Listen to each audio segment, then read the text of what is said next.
Good morning, Ajiji. Welcome to the AM show, folks. I'm Sweetie Abochi, and I'm doing this with Benjamin Akapo. Mimamuni na chi. Aha. Yeah, that's the same. Muni yabishisha wa haya yabekipenkumu. Yantraswe. Right. So this morning, what do we have in store for you? It's exciting for me to be back on the AM show to serve you. But of course, we'll start with the AM news, the latest updates of all the stories in and around the country. After that, we'll sit with our guests to review the newspapers. Who's joining us for that?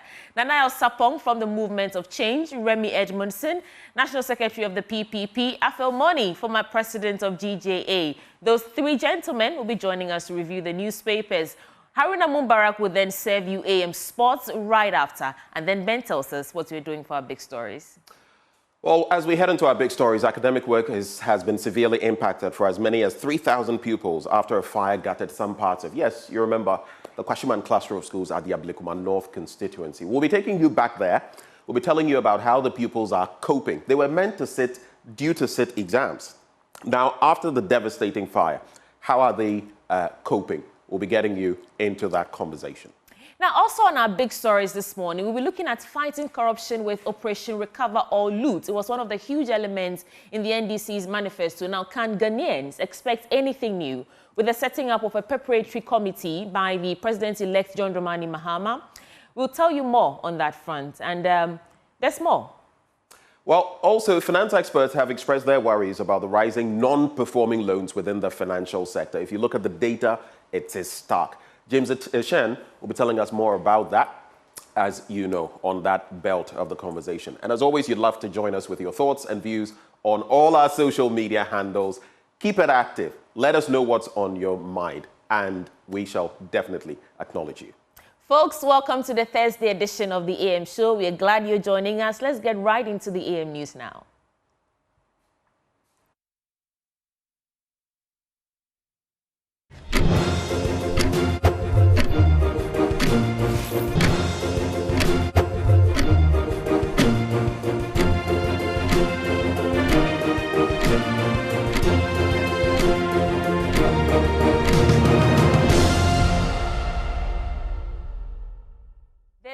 It's the AM News. I'm Sweetie Abochi. Let's get right into the details. First Deputy Speaker of Parliament, Joseph Osei-Wusu, is making a strong push for current Majority Leader Alexander Penyo-Markin to be retained as the leader of the NPP caucus in the next Parliament. There is currently intense jostling among senior NPP MPs, lobbying party leaders to be appointed as the caucus leader when the 9th Parliament is sworn in next year.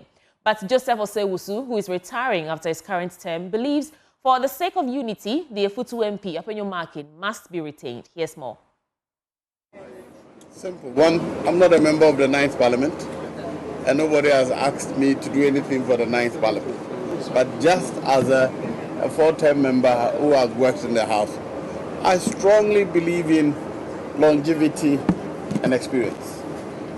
From our own actions and inactions, you can tell that when Che was the minority leader and majority leader, he stood out very clearly. But it did not happen by accident. He started as a chief whip and grew up to become a leader.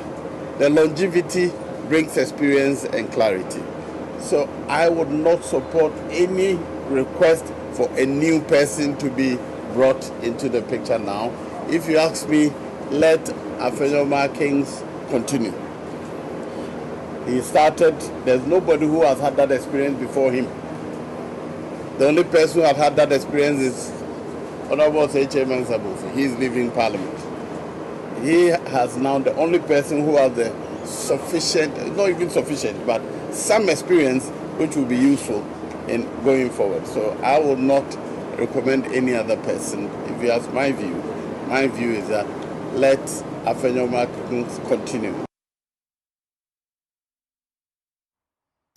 Joseph Osei-Wusu also says he will back Vice President Dr. Mahmoud Bawumia if he decides to run for president again, despite his defeat in the 2024 election. The way Ghanaians evaluated our performance is different from the way I see it. Therefore, I can't continue based on my perception or my experience only. we should take time to listen and be guided by what we hear. So that's the way I look at it. The evidence. But as we speak, everybody's throwing about allegations and things is the proper word. They're just conjecturing. Let's allow ourselves time. Let's allow cool heads to come, and let's get proper explanation as to what happened.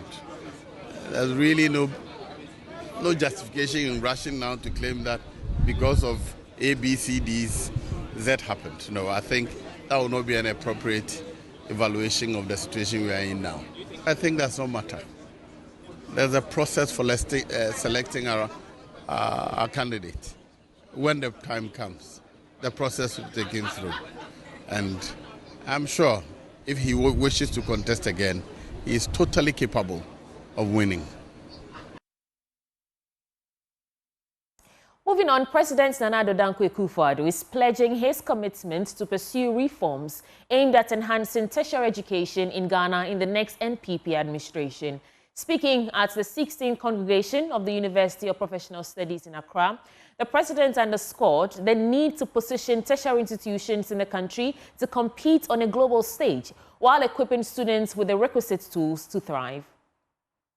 Over the past 8 years, my government has prioritized free secondary high school education, ensuring that every Ghanaian child, regardless of background, has access to quality education. Our commitment does not stop there. We're actively pursuing reforms to enhance tertiary education in Ghana, improving access, governance, and quality.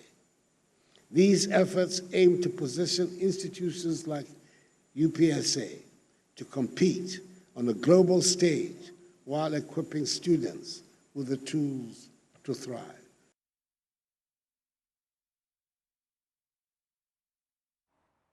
The Center for Democratic Development, that is CDD, in a joint report with the Coalition of Domestic Election Observers, CODEO, the West African Network for Peace Building, and the National Election Response Group, have reported a total of 76 incidents during the 2024 general elections.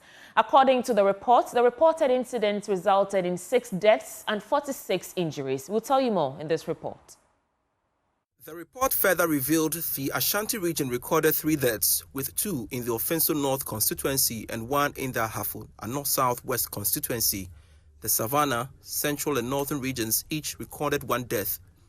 Here is Nana Kwabena Abrompa Mensah, Director in charge of Security and Sector Governance at CDD and CODEO.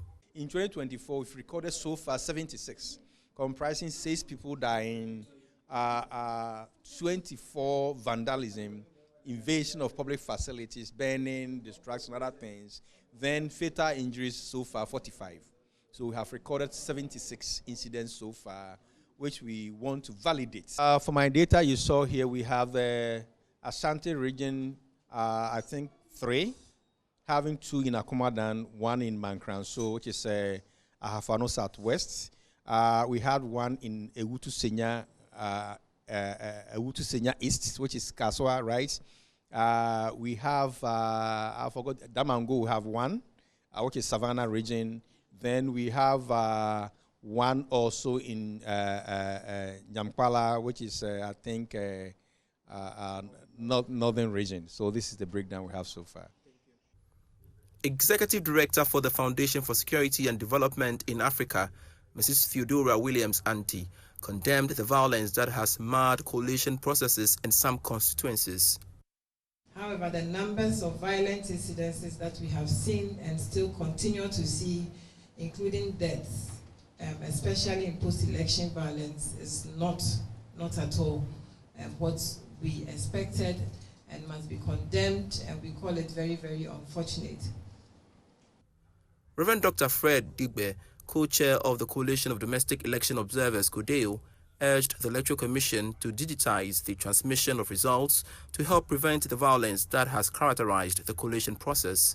Perhaps what it is calling for is a proper digitalization of our system. From the polling station, we send it straight to somewhere. Finish. We don't need all of these things. So what is the big deal about these coalition houses? We are behaving as if we are in the ancient of days, the pre-digital age, where we have to get papers and count them. No. The police service has arrested 132 persons in connection with election violence, with 42 remanded into custody, 16 on court bail, and 71 on police enquiry bail. Collins Frimpon's report read to you. Now let's move to the Supreme Court, who've unanimously dismissed a petition by journalist and lawyer Richard de la Sky against the controversial Human Sexual Rights and Family Values Bill. Led by Justice Lovelace Avro-Johnson, the court ruled that the bill, which seeks to criminalize LGBTQI-related activities, is not yet law and cannot be reviewed. Mr. Sky and Amanda Odoy argued procedural flaws in Parliament rendered the bill unconstitutional. But the court upheld the legislative process, emphasizing that only enacted laws are subject to review. Here's more. This is a private member's bill. The Constitution specifies the way in which private members' bills should be brought. We do not believe that it was done in that way. So when the Supreme Court says that, this was like a precipitate action, with respect, we respect his decision, but we disagree because it says Parliament shall not proceed. So at what point shall Parliament not proceed? Clearly it cannot be after they passed an act. It is when they are considering it that they cannot proceed until they have done A, B, C, D. And we did not have the evidence that those procedural steps had been undertaken. You are a human rights activist. What do you feel, what image do you think this will paint for the country, looking at this latest? Oh, well, we still have a country which is governed by the rule of law. We went to court. The court has given its decision. They're separate arms of government. The different arms can rule differently. We can also exhaust our different remedies.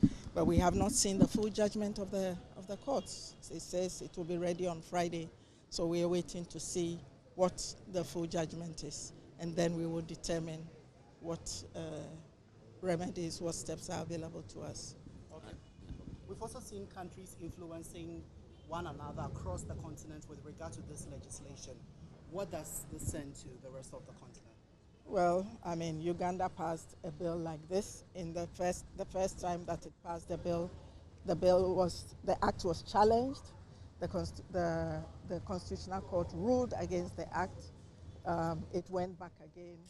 This time, they were not challenging the procedural issues. They were challenging the content of the act. Largely, the court let it stand, although it said that some of the provisions were not right. So I hope that our courts learn from each other. They take steps from each other. But we still, as a human rights defender and as somebody who believes in constitutionalism, I take what the Constitution says seriously about protecting the rights of all Ghanaians, about not discriminating against any Ghanaians, Meanwhile, NDC MPs have welcomed the decision of the Supreme Court to dismiss actions filed against the anti-LGBTQ bill. Member of Parliament for Medina, Francis Javier Susu, argues that the Supreme Court has finally done the right thing. He also says the ball is now in the courts of President Akufo-Addo to either sign the bill into law or give reasons why he cannot. I think that the court just upheld the position of the law because Parliament is a legislative arm of government. The work of Parliament ends with a presidential assent. If the president does not assent, there are provisions in the Constitution that shows what the president is supposed to do. Convey in a memorandum to Parliament the reason for refusal to assent, for Parliament to then take further steps, whether to amend provisions of the law and so on and so forth. It is up for the president to now either assent or not assent. But whatever be the case, there's a room in the law for the president to let Parliament know the reasons for which he doesn't want to assent and which provisions of the law he has problems with and what proposals he has for Parliament. We don't have enough time. However, we'll leave it to the President and see what the President will do with this one. If this bill dies with the 8th Parliament, it won't be the only bill that dies with the old Parliament. I have introduced or initiated about 20 private bills. 3 of them have passed into law. Only one has presidential assent. Indeed, the other one that abolished death penalty in the Ghana Armed Forces has not been signed yet. It's still with the President.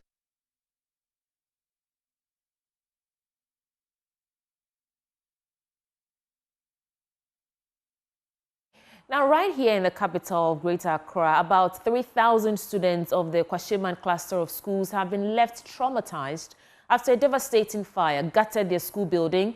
And this is according to the Ablekuma North Municipal Director of Education, Ebenezer Periofori. And this also follows the fire that destroyed their school building, which was being used to store electoral materials for the 2024 general election. The fire is suspected to be an act of arson. Instead of attending classes, many students are now at home, while others are loitering or waiting under the scorching sun for their turn to write exams. Joy News' Jacqueline and Samayabua spent the day at the school and now reports. We'll bring you the sights and sounds from the Kwashiman cluster of schools in a subsequent bulletin. But moving on, Christmas is a special time of the year for a lot of Ghanaians, myself included, not just because it's a celebration of the birth of Christ. My colleague Esther Nkrumah visited the bustling streets of Osu to interact with patrons to find out what makes Christmas special to them. When you see the streets of Accra and major roundabouts lit up with glittering fairy lights and beautiful decorations, you know it's that time of the year again, Christmas. Come and behold him, born the King of angels. Christmas is a favorite time of the year for many people. For some, it's more than just a religious significance. It's a time to show love to others, bond with family, and well, it's about the excitement of receiving hampers from employers and loved ones. And not to forget the much-deserved break from work. We're here on the vibrant streets of Osu to find out what makes Christmas truly special to people. Is it the joy that comes from giving, the warmth from family, or perhaps something special? We'll find out. We individual, we normally see that as a whole year that you've been alive, then as the year is going to end, you need to give thanks to God, and at the same time, actually celebrate with your family. Just gather your family and then just show some love and make them happy.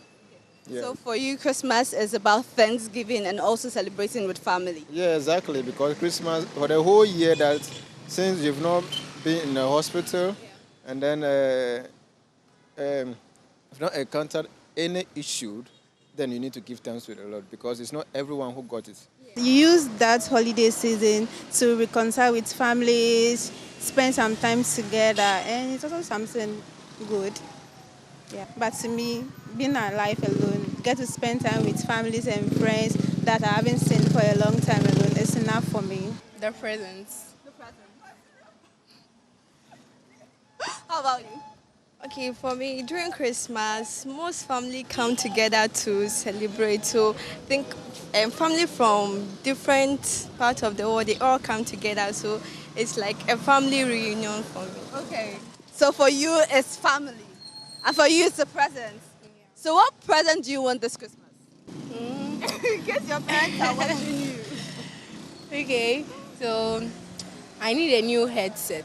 And for others, it's about the food and the Christmas decorations. About the Christmas tree, when you see it, you know that yes, Christmas is on. And about the Santa dressing, it's so beautiful and nice. You see it and it's all fun and you are laughing. You're like, yeah, people are happy and it's nice. Mine is the food. You see people, that's when delicious meals and the food. You bring out your cooking skills, so yeah, you eat correct food.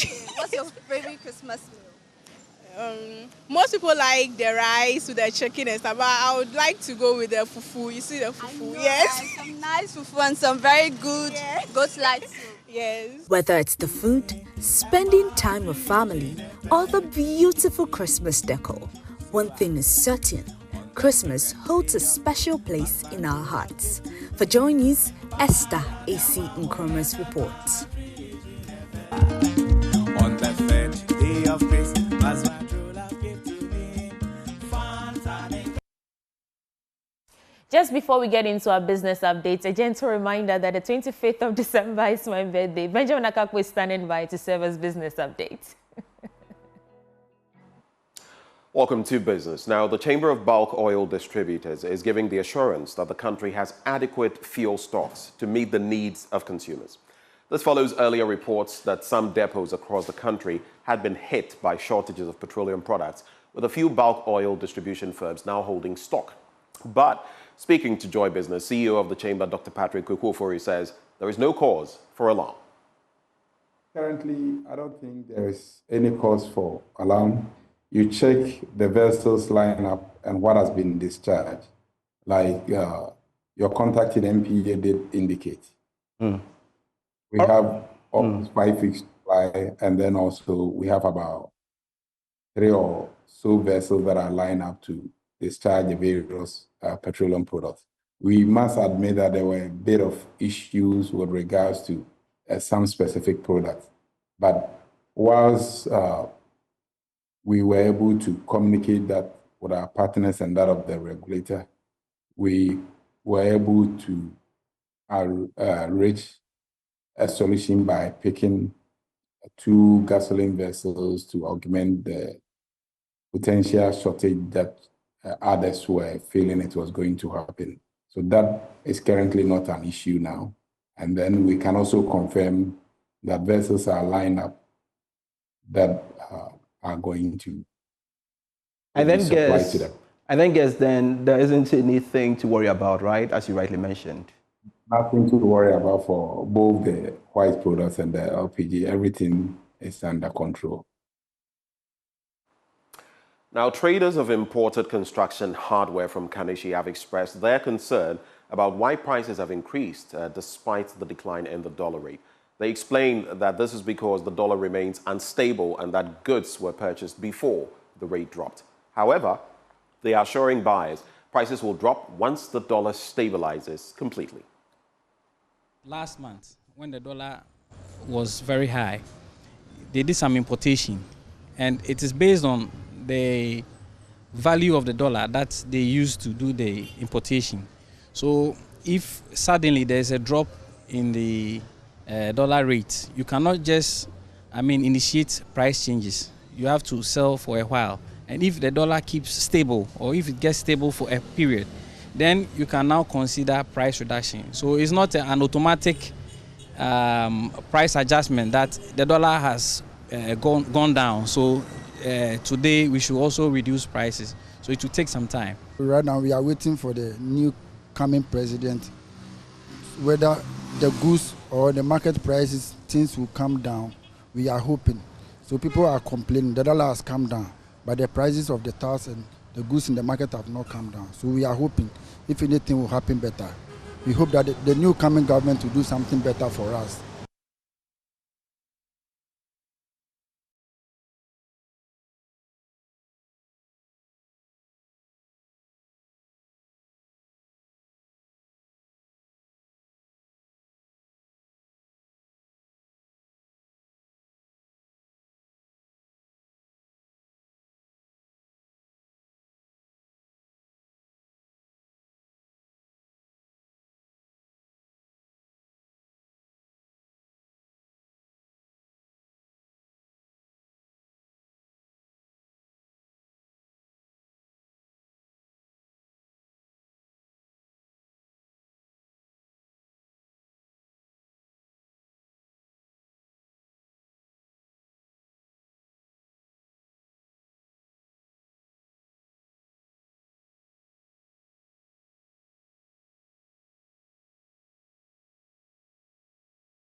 Well, there we are. It's a wrap for our business update. Handing over back to Sweetie Abochi.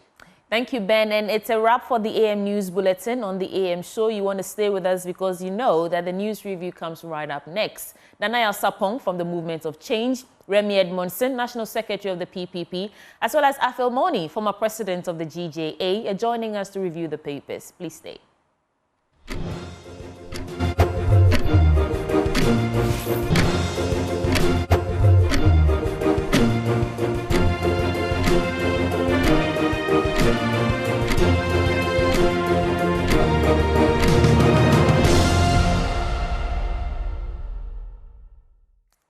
Many thanks for joining us. This is the news review segment on the AM Show. I can't stop smiling because I'm just excited to be back. And I mean, I can already feel the Christmas atmosphere in the air. But before we get into the studio, I introduce my guest to you. Let me tell you about the most epic deals of the year. I'm talking about the best prices on premium brands like Samsung, LG, TCL, HP, Lenovo, Dell, Media, Nasco, Techno, Infinix, Itel, Huawei, and many more. From laptops, desktops, printers, TV air conditioners, fridges, home theaters, mobile phones, CCTVs, and many more.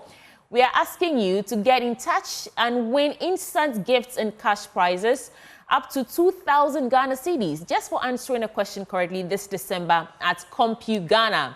Yes, visit your nearest CompuGhana branch nationwide or simply shop online at www.compughana.com and win amazing prizes. You can also call 0302 752 020 for more information and inquiries. You want to shop with CompuGhana this Christmas season because there's so much in store for you. Now, for news review this morning, I've been joined in the studio by Afel Moni, former GJA president, and along the line, I'll introduce my other guests to you as they come in. Good morning, sir. It's good to see you. Sweetie. How are you? The grace is keeping me. Yeah. Just finding out this morning that your friend, your son and I yes, are sort of birthday mates. Moni in Toronto, Canada. Right. Yes. On the 27th. 27th. And I'm 25th. We're so you have to throw us a party. Receiving on 25th, and he swept us for 2 more days. Yeah. And it looks like you. He does? Hey. Now I have to meet him. But let's get into your thoughts for us this morning. What would you share with us? I know it's a particularly interesting time to be alive and to be in the country because we have 2 legitimate presidents. But let me leave this for you. What would you share with us this morning? At the 2024 elections, the landmark elections, refused to recede into historical oblivion, and the reasons are obvious.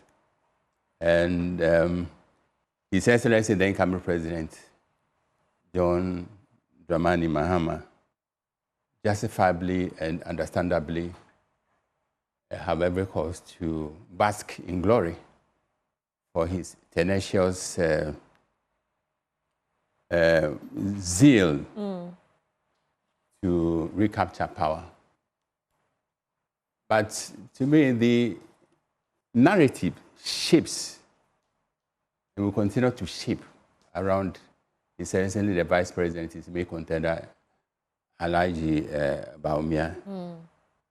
The timeless concession and the dignity with which he did it will occupy a special place in history. And if you look at the red-hot anger, the high-voltage tensions, and the neck-deep confusion over the declaration of a certain seat, they all vindicate the rectitude of his action. If he had not done that, you can just think imagine. it would be worse than what we are seeing. I think about 76 Far worse incidents, than what we are 6 seeing. deaths reported so far. 6, yes. And over 40 injuries. Do you Yes. think that if he hadn't done that, it would have been worse than we It would are have been worse. The tensions would have escalated. Right. And once tensions escalate, then it can crystallize into violence. And once violence starts, no one can tell where and how it will end. Yeah.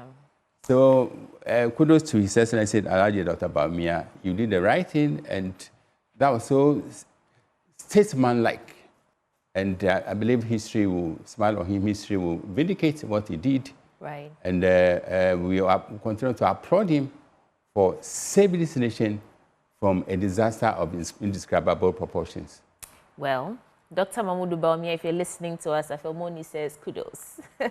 Let's get into the newspapers. There are lots of them today, and so we try to do as many as we can. A lot of them today. Right. Let me start then, and then I'll come back to you. Let me start with the Daily Graphic. On the front page, citizens petition president to remove Chief Justice. I saw that story yesterday.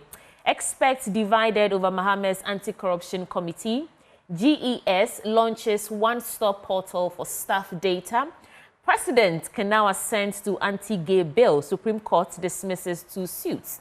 We brought you that story during our AM news bulletin, and then we'll get into the details in a bit. And Professor Mate launches autobiography. So let's start from the 2 suits that have been dismissed by the Supreme Court on the front of the Daily Graphic. And it reads, President Nana Dankwa Akufo-Addo can now go ahead to either assent or decline to assent to the Human and Sexual Rights and Proper Family Values Bill, popularly known as the Anti-Gay Bill. And this is because the Supreme Court yesterday dismissed 2 suits challenging the constitutionality of the process used by Parliament in passing the bill. And the President had indicated that he would only act on the bill after the Supreme Court had made a determination on the 2 suits.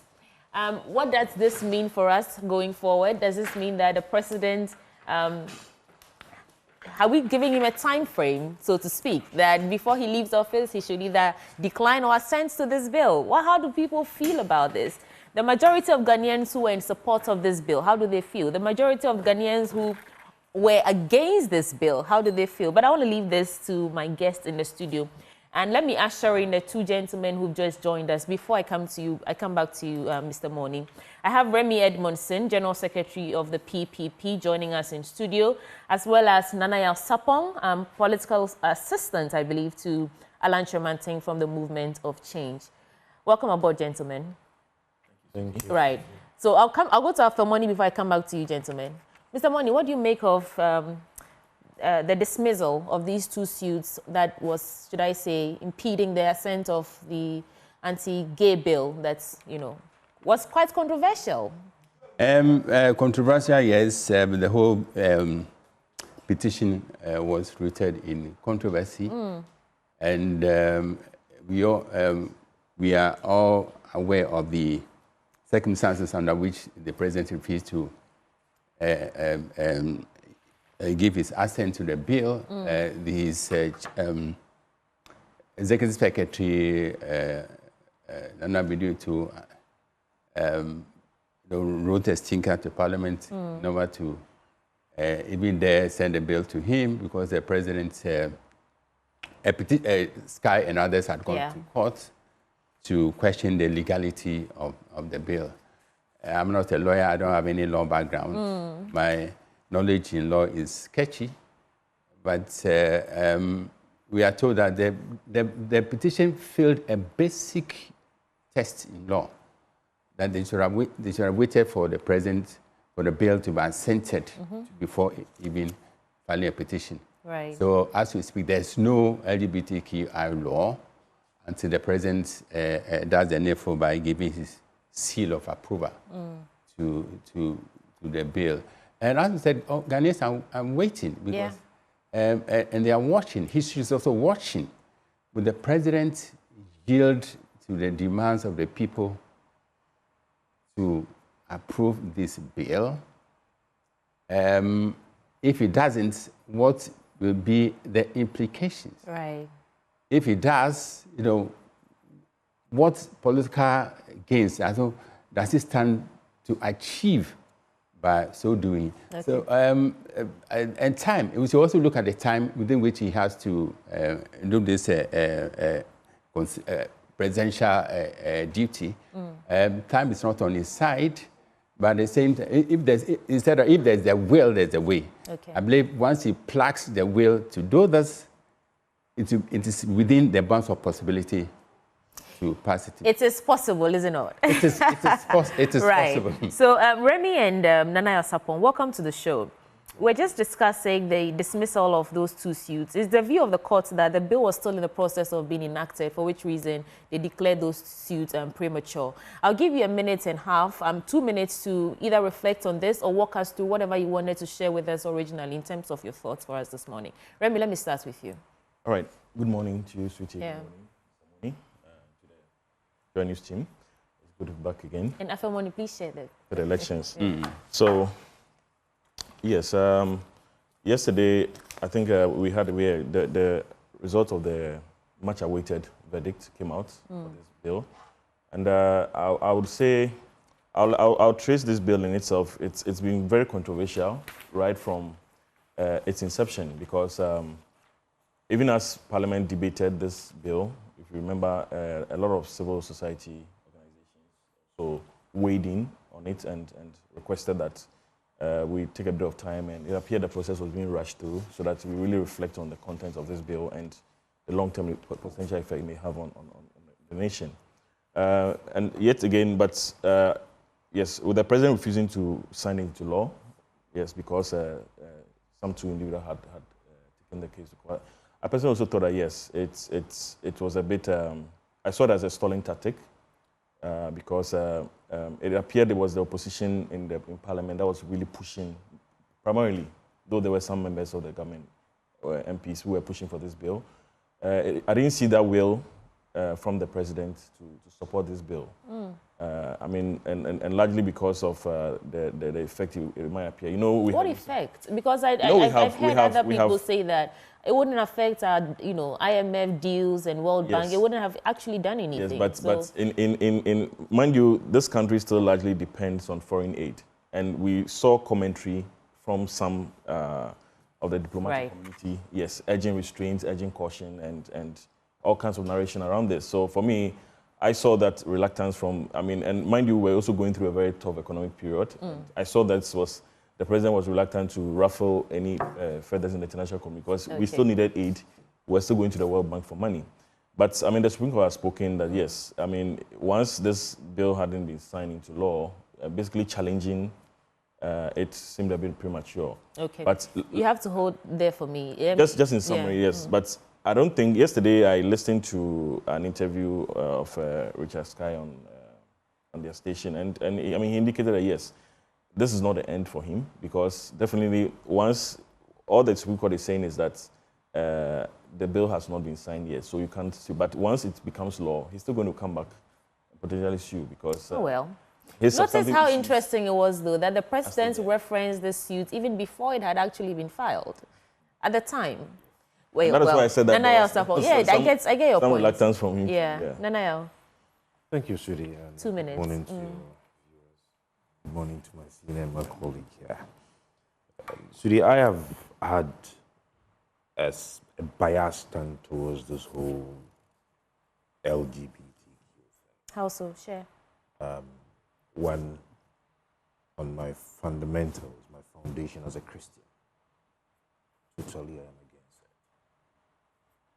it. Two, I come from a typical African, Ghanaian, Ashanti traditional home.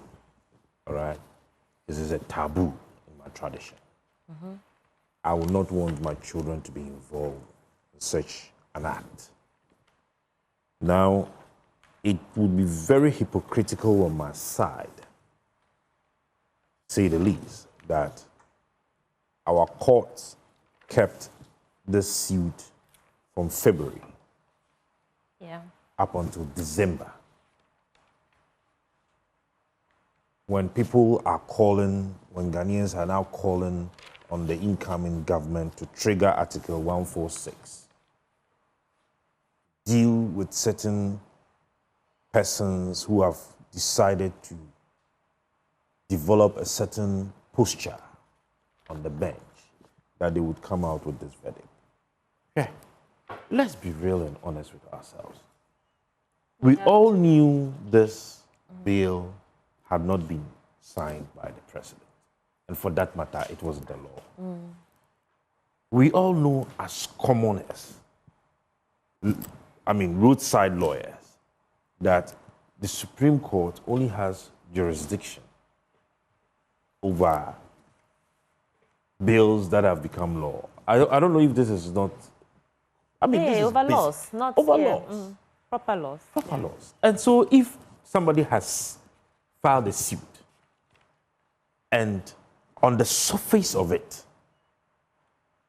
there is no law, and you would keep it from February up until this time. Are you saying they were just us. twiddling their thumbs? We do know that there are a lot of cases that require the attention of the Supreme Court, and they're unable to get through them at this time. So this law, I'm just saying, in their defense, they weren't just twiddling their thumbs. This law has a direct effect on the foundations and the future of our children yet unborn. Okay. You understand? This LGBTQ thing has a direct effect on our educational system. Even the whites are fighting it. Okay, now wrap up your thoughts. And we would want to babysit this thing. It is wrong. And we need to call a spade a spade. There are some elements at the bench who only have or take joy in massaging political egos. We need to be honest. All right, so there's two more stories in the Daily Graphic before I move to you, gentlemen, to walk us through your papers. Citizens petition president to remove Chief Justice and experts divided over Mahama's anti-corruption committee. I just want to do these two stories quickly and I'll come to you. So citizens petition President Akufo-Addo to remove the Chief Justice Gertrude Sakit-Okono from office. And in a petition dated 17 December, Professor Stephen Kweku-Asare, who is a fellow of the Center for Democratic Development, grounded his petition on stated misbehavior and incompetence in relation to the Chief Justice's administrative functions as the head of the judiciary, rather than her decisions made as a justice of the apex bench. Put a pin in that. And some watchers in the anti-corruption space have expressed diverse opinions on the 5-member committee assembled by President-elect John Dramani Mahama to help in the fight against corruption. Now, while both the co-chair of the Citizens Movement Against Corruption, Edem Senanu, and political scientist Dr. Samuel Kofi Dakwa have expressed support for the President's committee, the executive director of the Ghana Integrity Initiative, Mary Ada, believes the committee is superficious, and given that the nation is not in short supply of anti-corruption institutions. Okay, what do you make of this? And then I'll get into your papers. Mr. Moni, so first on the division over John Dramani Mahama's preparatory committee, actually. It's not the actual oral committee, it's just a preparatory one. I mean, you know we are in transition. And it looks like people aren't exactly excited over the choice of those 5 members. You can talk about Samuel Okudzeto Ablakwa. You can talk about, there you have it on your screen actually. Daniel Dumelovo, you have Nathaniel Kofi Boakye. I saw him trending on Twitter. They said the return of Kofi Boakye. Mr. Raymond Acha also made a name for himself as an investigative journalist. I remember how he brought some, shed light on some of the elements of corruption under, is it President Kufuor's time? And then we have Martin Kpebu. I remember having Joyce Mokhtar in the studio, and I said that there's a lot of talk about Martin Kpebu. Is he going to be showing up in stuff like this? And here we have him. But yeah, let me start with you, Mr. Moni. What do you make of this? There are just 2 stories. A formidable team, and they are discussed against corruption is well known. Okudzeto Ablakwa, for instance, has been playing a frontal role in the fight against corruption, exposing dark spots in government contracts and what have you. So he's earned a reputation for himself as somebody who can be trusted, not only on earth, but also fights corruption with all intensity and tenacity. And Kofi Boakye, we all know, also made a name in the police service. His fight against armed robbery, against crime in Kumasi, for instance, will occupy a special place in history. Kpebu Martin, vociferous when it comes to, even though sometimes his comments are laced with politics, but he's also couched some image for himself for his abhorrence against corruption. And Raymond Acha, foremost investigative journalist, He went underground, and it's surprising to see him resurface at this time. There's nothing wrong with fighting corruption. In fact, corruption is a bane to our development, and the fight against corruption is an important plank in NDC's campaign strategy. But it should be rooted in law. Whatever this committee stands to do or intends to do should not contradict what our laws state. And Merada has pointed out that says it's not necessary. We have a litany of laws. We have institutions which are dedicated to fighting corruption. And the committee has assured us that they will not do anything outside the confines of law. Yeah. So, as are watching, Ghanaians are alert that in your zeal to fight corruption, are you going to double the evil by victimizing, people outside the confines of law? So all that would say that yes, they have the latitude to prepare the ground for the constitutionally mandated institutions to take up the investigations. Okay. But they should tread cautiously in order not to give vent to criticism that, after all, the agenda is to victimize people unjustifiably. Persecute. So, yes, they should do their work, but they should subtract vindictiveness from whatever they subtract vindictiveness. Remy Edmondson. Yes, what do you say? Operation Recover or Loot was a campaign promise. President-elect Mahama. I quite remember probably about a month or two before the election, 2 months before the election, I saw them going on a demonstration through the major sections of town. I mean, that was when they started this process. But for me, setting up this committee is a vote of no confidence by the president-elect in our existing institutional bodies. Would he be wrong? Would he be wrong in that regard? The lack of confidence already exists. At the end of the day, this committee has absolutely no prosecutorial powers. Yes, okay. All they can do, and other citizens, is just to invite the general public to share with them any suspected cases of corruption. Yeah. But we have the Ghana Police Service, we have CHRAJ, we have IOCO, we have the special prosecutor. So what then becomes of these institutions?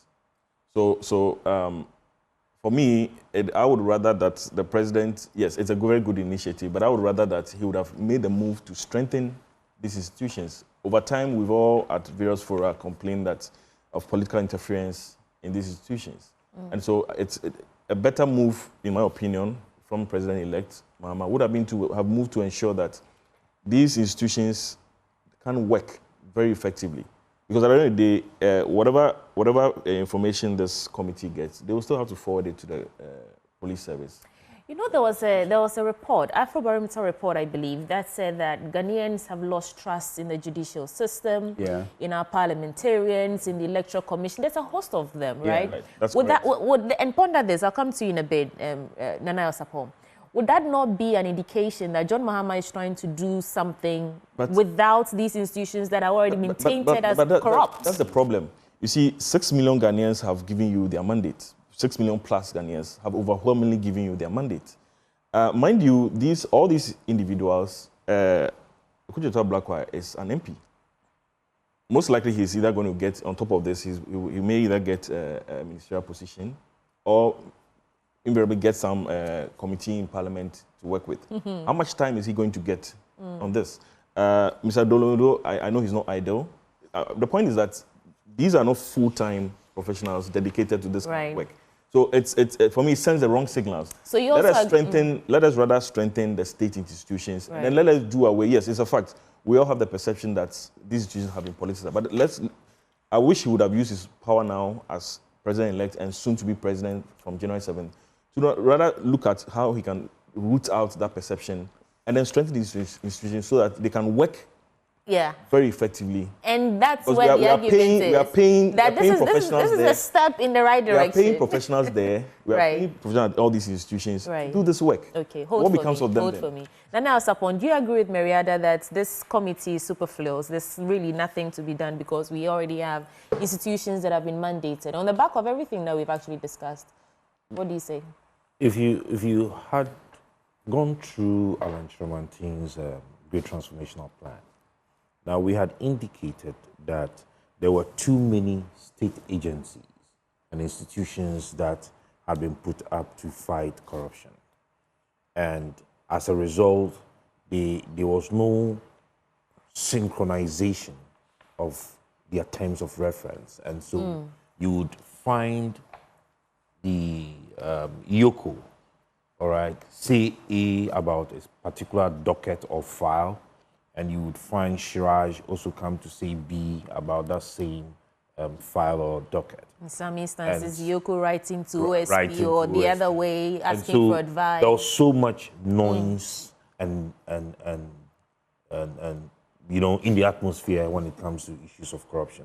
And so Alan had proposed an anti-corruption czar, all right, whereby we do away with all of these institutions, then have one solid, fine agency that would be dealing with the issues of corruption without interference. Okay, and that is the only way to go if you want to deal with these corruption issues. These are very fine gentlemen. I mean, if you go on my Facebook page, I have stated that they are fine gentlemen, they are a solid team. The only person I have had issues with is Daniel Demevlo. I see him come across as the modern time Martin Amidu. All right, I see him as somebody who, from the way he does his presentations, after he had been moved from audit service, his tone and everything, more of somebody who would go after persecutions, somebody who would do more vindictive. All right, I have stated it. That is my opinion. All right. That is how I see him. But that aside, I mean, if he would be able to deal with the issues devoid of all of these bitterness, pain, and being seen as somebody going after some people, then I think that it's a solid team. But he's the only one I've had issues with. I think to add to it, I think that when they had been named, I was expecting the president-elect to actually have put out the terms of reference of this particular committee that he has put up. We should know what exactly. But he's been clear. It's not. They don't have any prosecutor role. No, that one is very clear. They just gather information at this point. Very clear. We have former after they have gathered their evidences, after they have gathered the data they want to gather, what next? Yeah, don't forget that the president-elect is still in transition. No, there should be so this is probably preliminary work. So he assumes office, and then he. You're sounding like the spokesperson. No. Listen, nobody is against what the president has done. They're not here to defend themselves, right? Yeah. I'm just trying to give you the other view, right? Yeah. So it could be that this is just preliminary work. Yeah. In fact, let's wrap up this conversation. Someone who tweeted on this, and I want us to take a look at what he said. He says that the oral team held its first meeting at 2 p.m. That's yesterday, I believe, and has resolved to work gratis. That is, they shall not be receiving any salaries, allowances, per diems, or fuel coupons. None of our activities will come at a cost to the taxpayer, and we will continue to count on your support. Let's do this for God and country. I think that wraps up the conversation. We don't even have money to pay. You should know that. Two things that they have money to prosecute an effective campaign. You see, two things that the president can do to strengthen these institutions is one, the special prosecutor, make him truly independent. So long as he still reports to the Attorney General, he can never work, as we've seen. Number two is our asset declaration bill, which is really a joke, with all due respect. We need to amend that. So these are just two things I would have expected the president to have stated he's going to work on, rather than this. But Remy, that's the point I'm making. And you say I sound like I'm speaking for them. He's not yet in office. right? Oh, yes, so yes, when he actually assumes office, we have two legitimate presidents as we speak. But one will have to wait we have one legitimate president. Oh, you know what I mean. We have a president-elect, elected by the people, and we have one waiting to exit this administration. What I'm saying is that we have shadow prime minister. In as much as John Mahama has all his powers and all that, he still has to wait to actually assume office. Well, and so this is just transition. Personally, I don't think we need this. Don't get us wrong. Well, what we are saying is that Mr. Money, let's get into your newspaper. Right. I get you, yeah. Daily Guide, Yamin, NDC tax invade PMMC Gold Center. Ashanti Regional Chief Imam dead. Anti-LGBTQ cases Nana to receive bill. Supreme Court throws out the bill. Parliament passes Boundary Commission bill. Mass transfers hit. Goal. That's Daily Guide. A lot of stories competing for space. On the front page, the anchor, Mahama under fire for snubbing, in quotes, women in oral team. That is Operation Recover or Loot. Right. Yes, that's that.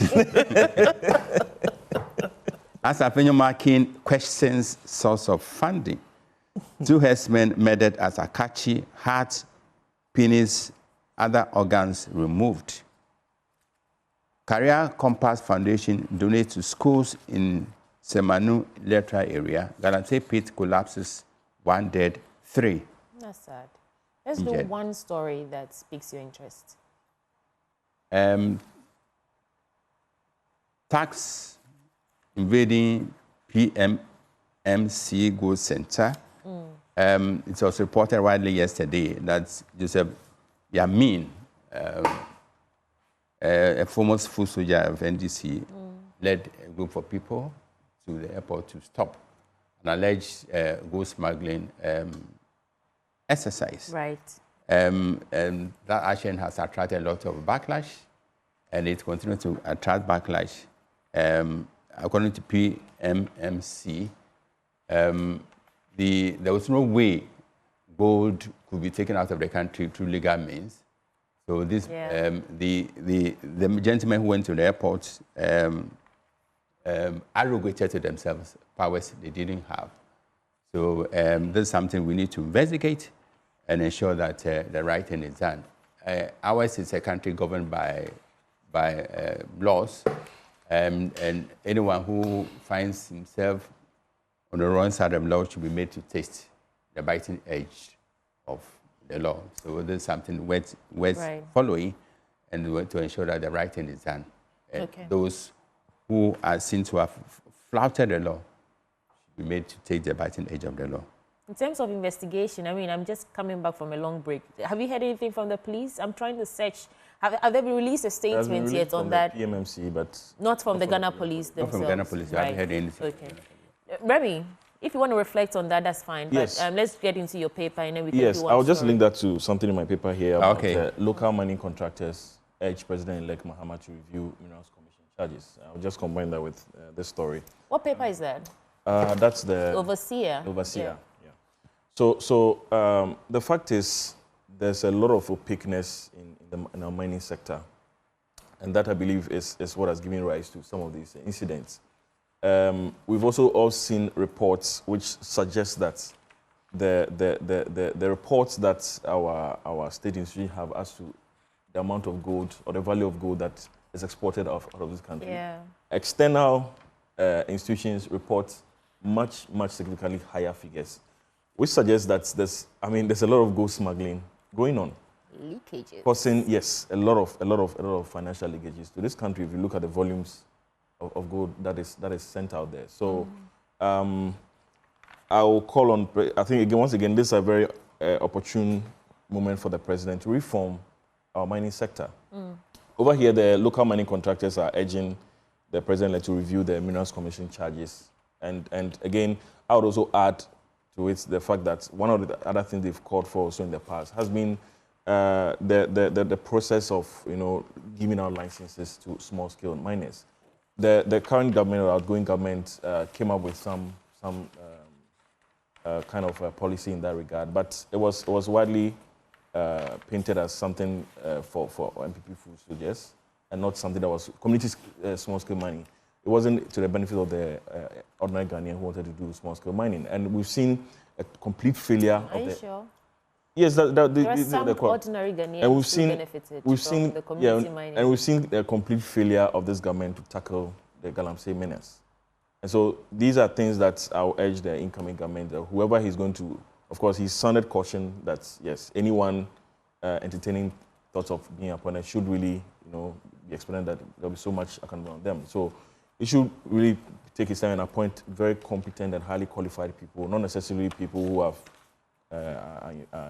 done well for the party, but people who have the requisite industry experience and skill sets and experience. And might I add political will? Yes. Yeah. To be able to tackle the mining sector, because my heart bleeds so much when I see how much potential this industry has for this country, and yet the money is just going to a few private pockets to the detriment of the entire country.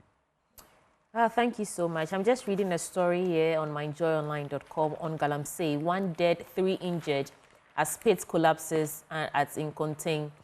And a 23-year-old man has tragically lost his life, while 3 others are in critical condition following the collapse of an illegal mining pit on Tuesday, December 17 at Nkonting near Nkwao in the Echimwa, in Nwabieja South Municipality of the Ashanti region. These are the issues we're talking about. Hashtag Galamsey is still on. So, Mr. President-elect, I think Ghanaians have more expectations of you than the outgoing administration. So do out for us. Nana Asapong.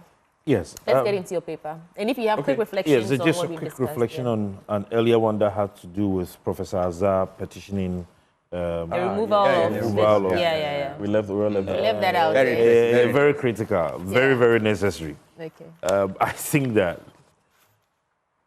we need to do some cleansing.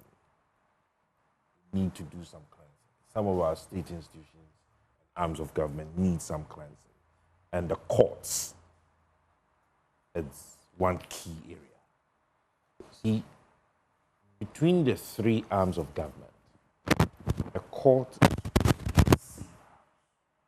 do you see our court today as a safe house? Well, it's safe for some parliamentarians to run to. So you see, there is a need for us to have cleansing. I had stated earlier that with the overwhelming victory and support that JDM has received from Ghanaians and the overwhelming majority in Parliament, there is a need for him to trigger Article 146. Very necessary. So that we would have some level of sanity in our court. And then Ghanaians, the ordinary Ghanaians like myself, can have that feel that the court is a safe house for me. Because as it stands, I mean, whatever is happening in some of these polling stations and constituencies wouldn't have happened if the candidates and their representatives had that feel or that sense of safety in the court.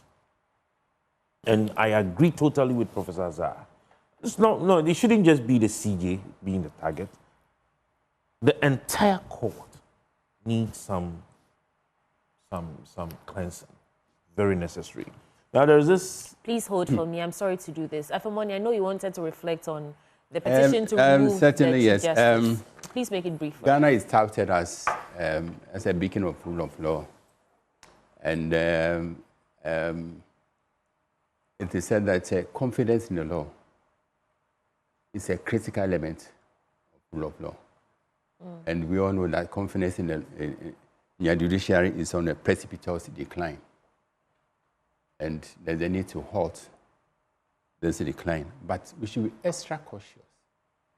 We should inject the highest dose of circumspection into this exercise to cleanse the court and to regain confidence or restore confidence in the judiciary. So these are my brief comments. Yeah. Remy, very briefly, yes. Yeah. I mean, the opposition NDC and I mean some well-meaning Ghanaians constantly criticized the move of the current President Akufo-Addo as he kept appointing one Supreme Court justice after the other, one Supreme after the other. And so it again brings to mind one other issue, that's the need to set some limits. Yeah, to cap the number of justices that we can have in the Yes, ceiling. I think the Constitution only talks about a minimum number, but it doesn't put a ceiling or cap on it. And that's important because then what we're also going to witness is that the current president may also then, because then it was deemed that the president was packing with his... I'm not sure if they can hear you because I know something just happened with your microphone. Let me take over and then if we can fix it, I'll come back to you. No, I know the point he wanted to make, that there should be a ceiling. Yeah, and I think that had been conversation. That had been go ahead. Yes, that had actually been stated in the Great Transformational Plan. Oh, okay. And I heard Okujato also mention it on one of the TV stations when he was making a presentation just after the. There should be a ceiling. Right. Yeah. There should be a ceiling. Right. And once there is a ceiling, you will notice that our politicians, let me put it this way, our politicians and persons who are responsible or have been given a constitutional powers to be able to appoint would be cautious when they are appointing individuals into it.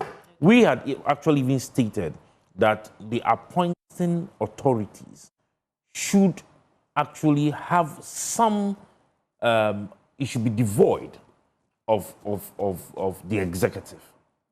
All right? The appointment of constitutional independent bodies. Yeah, all right. EC chairpersons, the heads of security, the chief justice and all of that. Let me take the win out of your sail. Remy, please land on your point for me. We have 2 minutes to go. I mean, yeah, exactly. So the thing is, successive governments keep complaining about all these issues when they are in opposition. But these are some of the weaknesses in the Constitution they all take advantage of. But when they come into office and they realize, okay, power is so sweet, it gives so much unfettered power to the president, there's that reluctance. Again, it's an opportune moment for this president. I mean, so much, he has the opportunity to really do so much, to really cement his legacy in the history of this country. Okay. And then make all these changes. I mean, yes, I mean, I just don't know how to go over it, but let's make sure that all these changes are done so that no one will sit back and say that, look, you are making these appointments to favor you or to favor one party. But then it should be done by an independent body that nobody is going to complain about. Right. We have the whole of 2025, the next 3 or 4 years to see how this government, this incoming administration also handles all these issues. But that's all that time will allow us for. Nanaya, yes, please go ahead. Read the headlines for us. No recruitment warrants issued after December 7th. All processes accounted for in 2024 budget. Abba. Abba says at this last. That's the information minister saying when that was no the budget recruitment warrants. No, but when was the budget read? So you had a whole year to recruit party people. And stroke Ghanaians. You didn't recruit. And that there is Nanaya Sapong, political assistant to Alan Shaman. One final take. Yes, right. My final submission is yes. All the euphoria, all the buzz about elections is over. Yes. But one thing again, I want to remind all Ghanaians, the media, including Joy News, to still keep up is for us to really, really amend our political funding bill. The monies politicians are spending on our elections. Where are they coming from, eh? We really need to. It's time. I mean, now all the buzz is gone. But let's really, one of the constitutional amendments, yes, I want this president to look at, is this particular issue. And that is Remy Edmondson, General Secretary of the PPP. Afamoni, I'll give you 20 seconds to give us a Christmas is some few days 25th is our birthday. Yes. And the lady in brown smiles. Remy, you're the only new person in Jerusalem. 25th is my birthday. Oh, now I understand why she likes singing Christmas carols. Oh, I see. And my son Gilbert in Toronto, Canada. Yeah. Yes, he's also he shares the same birthday, almost the same birthday with Sweetie. And Christmas is the opportunity, the finest opportunity, momentous opportunity when God demonstrated his unfailing love and enacted his redemptive plan for humanity. It's a season of joy, pure joy, joy unconfined. So I'm taking the opportunity to sprinkle a joyous Christmas and the brightest New Year on all Ghanaians, especially the birthday girl.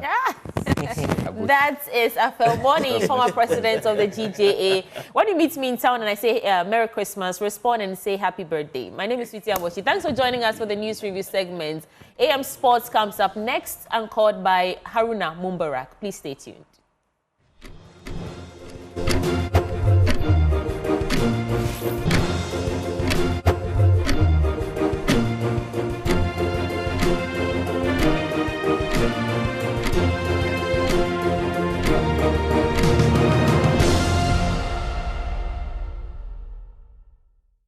Time for sports on the AM show. My name is Haruna Mubarak. Now, former sports minister Neil Lanti van der Poel believes Ghana has the potential to compete with the United States and other top-performing nations at the Olympics with a greater focus on boxing.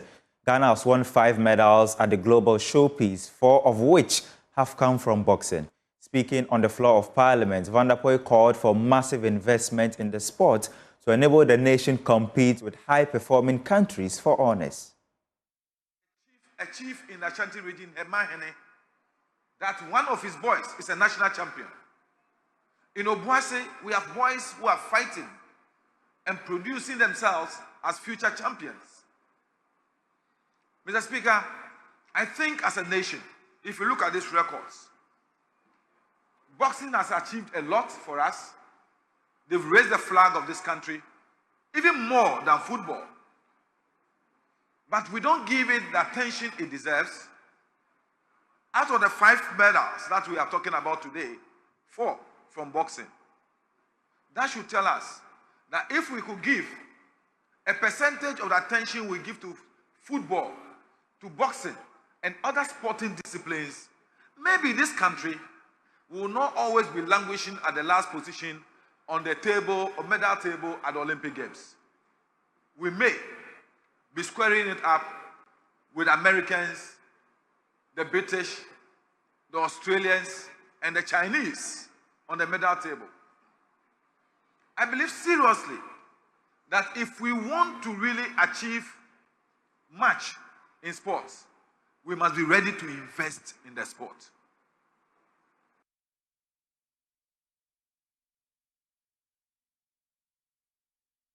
Football and Nigeria are expected to arrive in Ghana on Friday ahead of the first leg against Ghana in the 2024 CHAN qualifiers. The match will take place on Sunday at Accra Sports Stadium as the Black Galaxies hope to eliminate the Super Eagles B team after doing so on penalties 2 years ago. But victory may not come easy. Nigerian sports journalist Sam Adeyemi explains why. So can we win? Yeah, I think I love that question. And then can we? Yes. Nigeria and Ghana, the rivalry goes everywhere. No Nigerian can forget what happened to the last Qatar 2022 World Cup. So no Nigerian can forget that. So that's why every opportunity that Nigeria gets to play Ghana, it's always like we must get a win. And that is the target. Yeah. We haven't been to CHAN for a while, and then Nigeria has never won CHAN. The best we've done was to get a 3rd place, and in 2014. So this is an opportunity again to go back into that tournament and seek to show that Nigerian players playing and plying their trade in the country are good enough to face off with every national team across the continent. So for Ghana, Nigeria is not taking this with a child play at all, and you can be sure that the only thing they're going for is a win, not a draw. We tried getting a draw the last time, and we know how that ended when we got a goalless draw, and then we came back to Abuja to play the return leg, and then Thomas Partey did the damage, and we couldn't go for the World Cup. So this is a straight win for Nigeria, and that's the target that has been set before the national the team, the handlers, and also the players. Everyone knows how important this game is to the entire nation. Are there key players that Ghanaians or the Black Galaxies should be worried about? Yes, and this is just not trying to sound it is the truth about these guys. They are professionals. These guys have been in the league, many of them more a decade or two.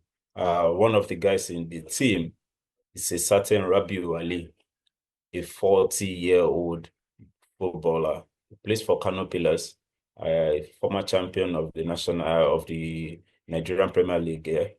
And he is still very, very effective. I can almost be certain that he's going to start because he's one of the leading scorers even in the league. And to tell you, he's a midfielder. He's not a striker. So Nigeria has now had many high-profile friendlies, but with players like Rabiu Ali, Sikiru Alimi, we've got Jide Fatoko, Kasim Oguleye. These are guys that are regular names, and they've been very, very consistent over the years.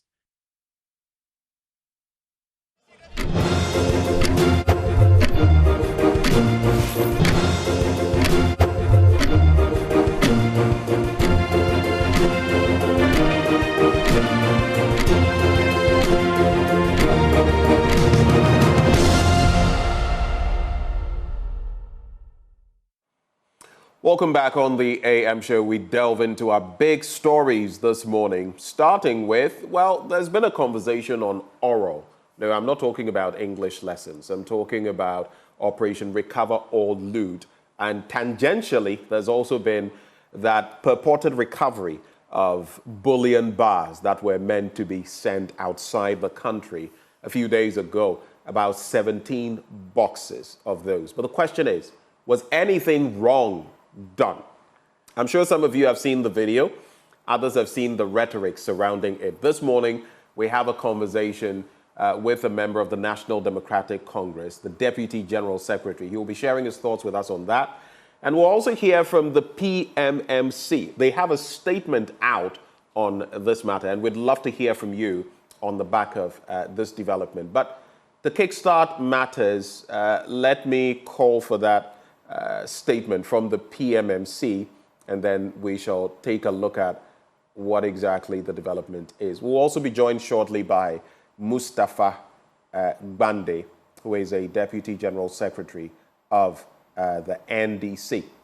But it has to do with that purported disruption of PMMC operations at the National Assay Center. So what does the statement say? We've already seen what is in the public fray on social media, but per this statement, dated the 18th of December 2024, and from the Precious Minerals Marketing Company Limited. I'm going to read large portions of it as are necessary.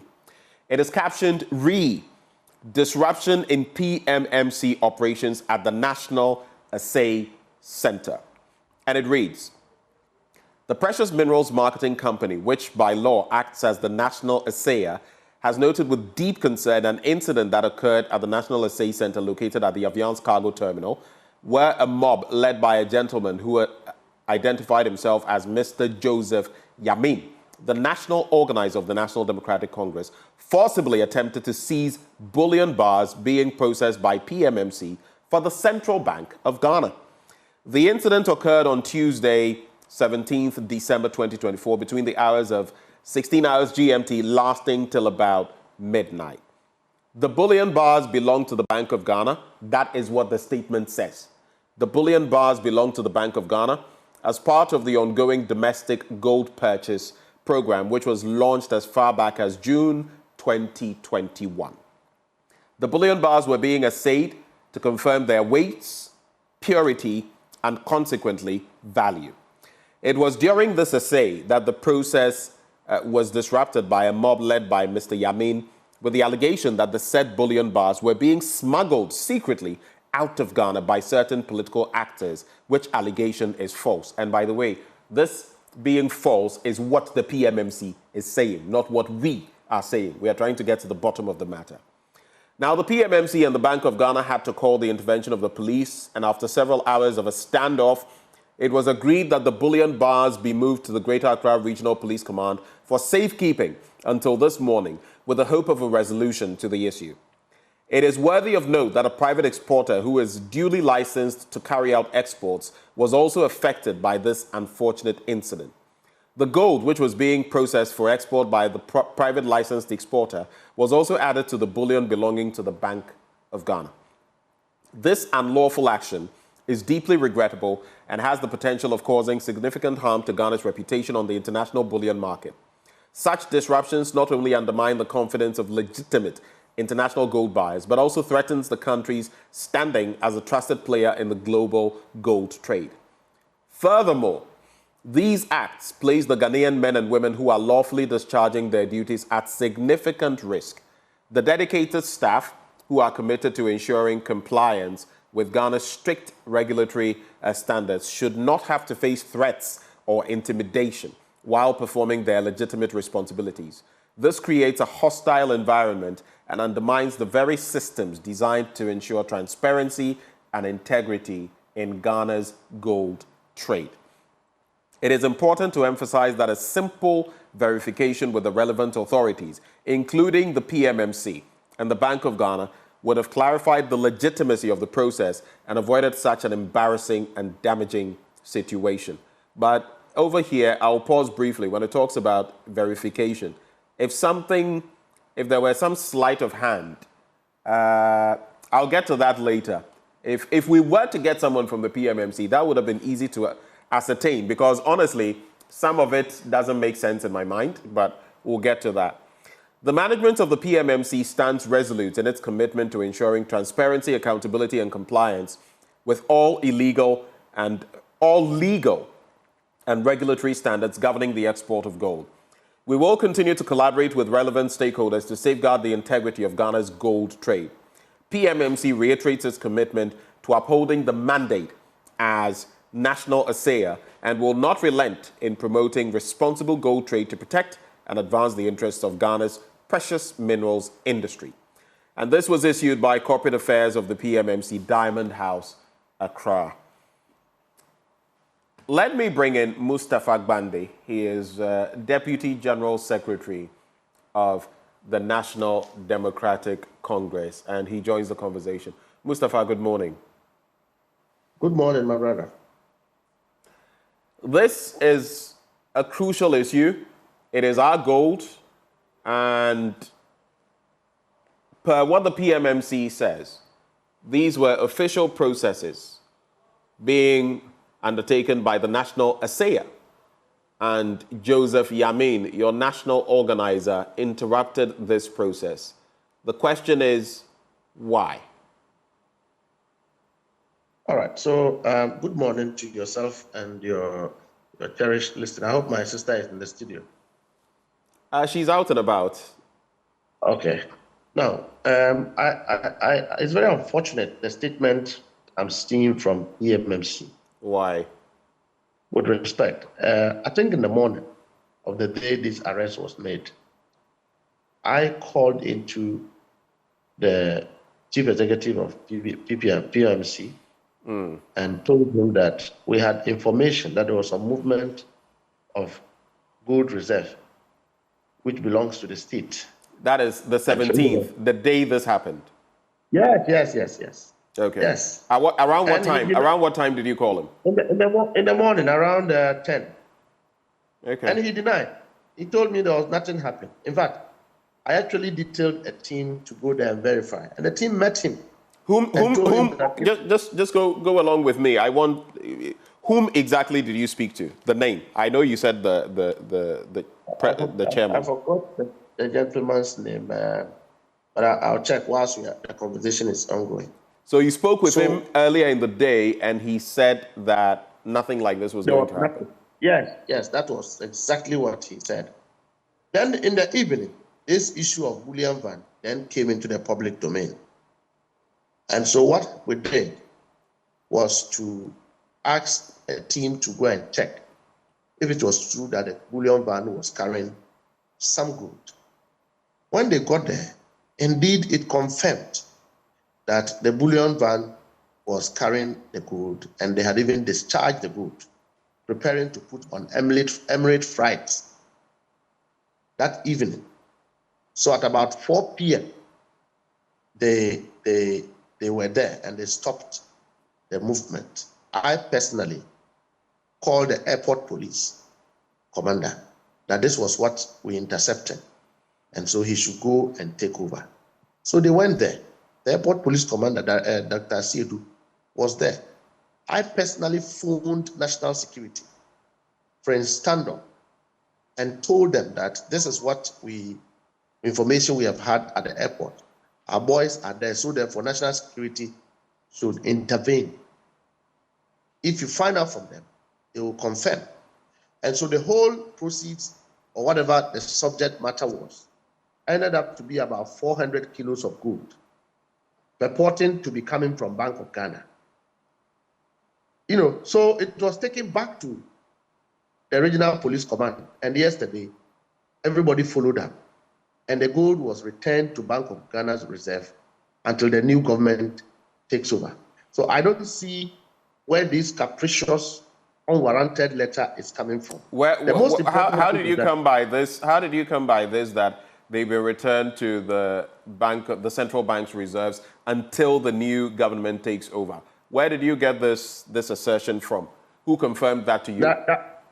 To the best of my knowledge, yesterday the team were there, they met with the police, and there were discussions. So at the end of the day, they agreed that the gold be returned to Bank of Ghana. Yeah, but the point I'm making is until the new administration takes over. That part I don't know about. You will recall that a joint letter between the transition team was brought out to the effect that all major transactions that the government undertake should be discussed at the transition level. That has been disputed. That has been disputed by Fatima, the information minister, who says, Fatima Abubakar, who says that such arrangements purportedly are not what were discussed at that meeting. I saw what Felix Kwachiofosu put out, and I've seen what she has put out on behalf of the MPP's end of the transition team. And they say that they are not fettered. They are still in government until the 6th of January.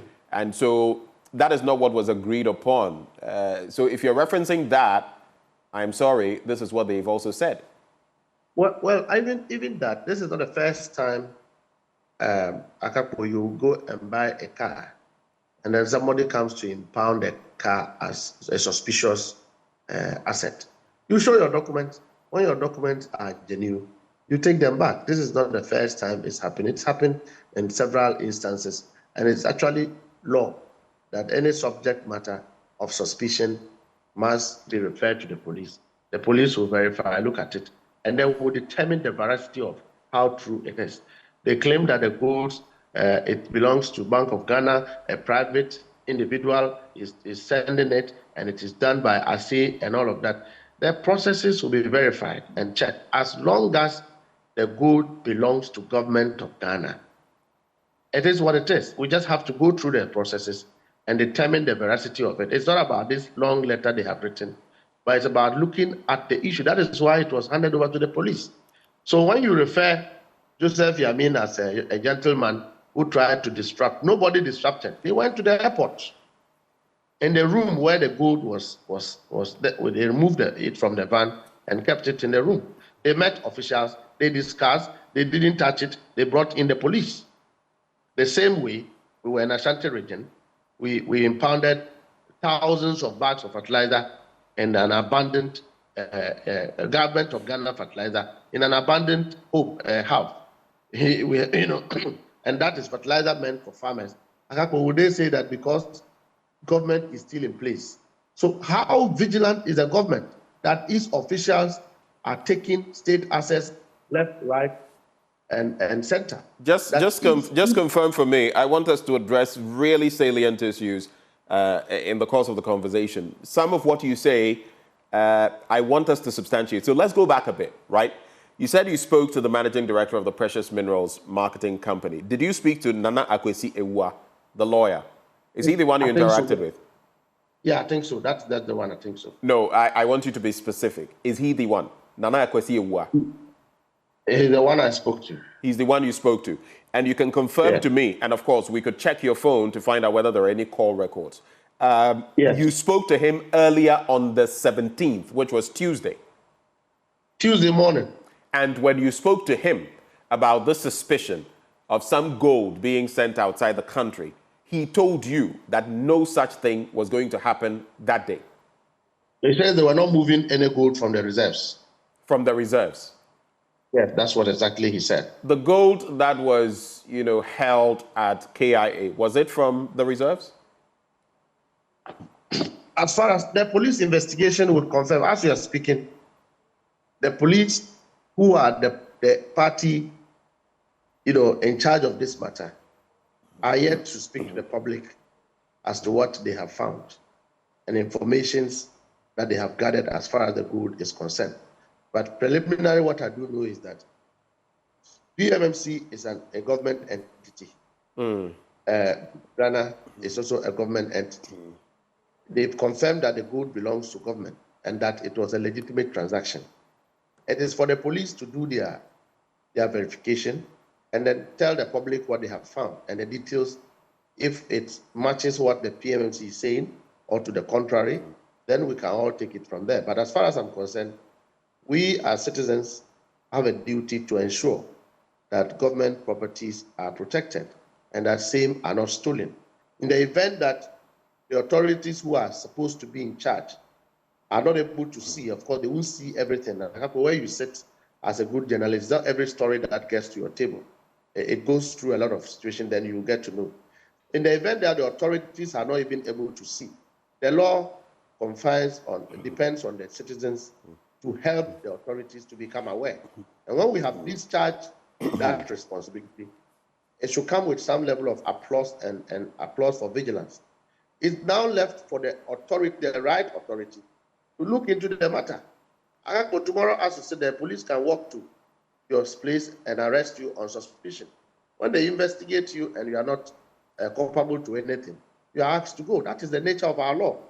And so when that happens and they are jumping around and trying to create a situation as if some criminals have gone to intercept what legitimate thing they were doing, it's wrong. That was not the case. But you see, the important thing is that even in the instance you give, if the police conducts an arrest and it is done wrongfully, there could be punitive measures and repercussions for the police. If they arrest me on whimsical, grounds, and I go through a court process, and I can prove that, there could be malicious prosecution, and the state could have to pay me damages. So there is a way of going about it. You say you reported to the police, right? Yes, indeed. And that is why the police went on the scene and then took custody. Hold for me, let's go step by step. And that is why the police went on the scene and then took custody of the gold, right? That is correct. And then took it to the central bank. No, they took it to the police headquarters, the regional police headquarters that night. The regional police headquarters. So as we speak, that gold is with the regional police headquarters, not the central bank.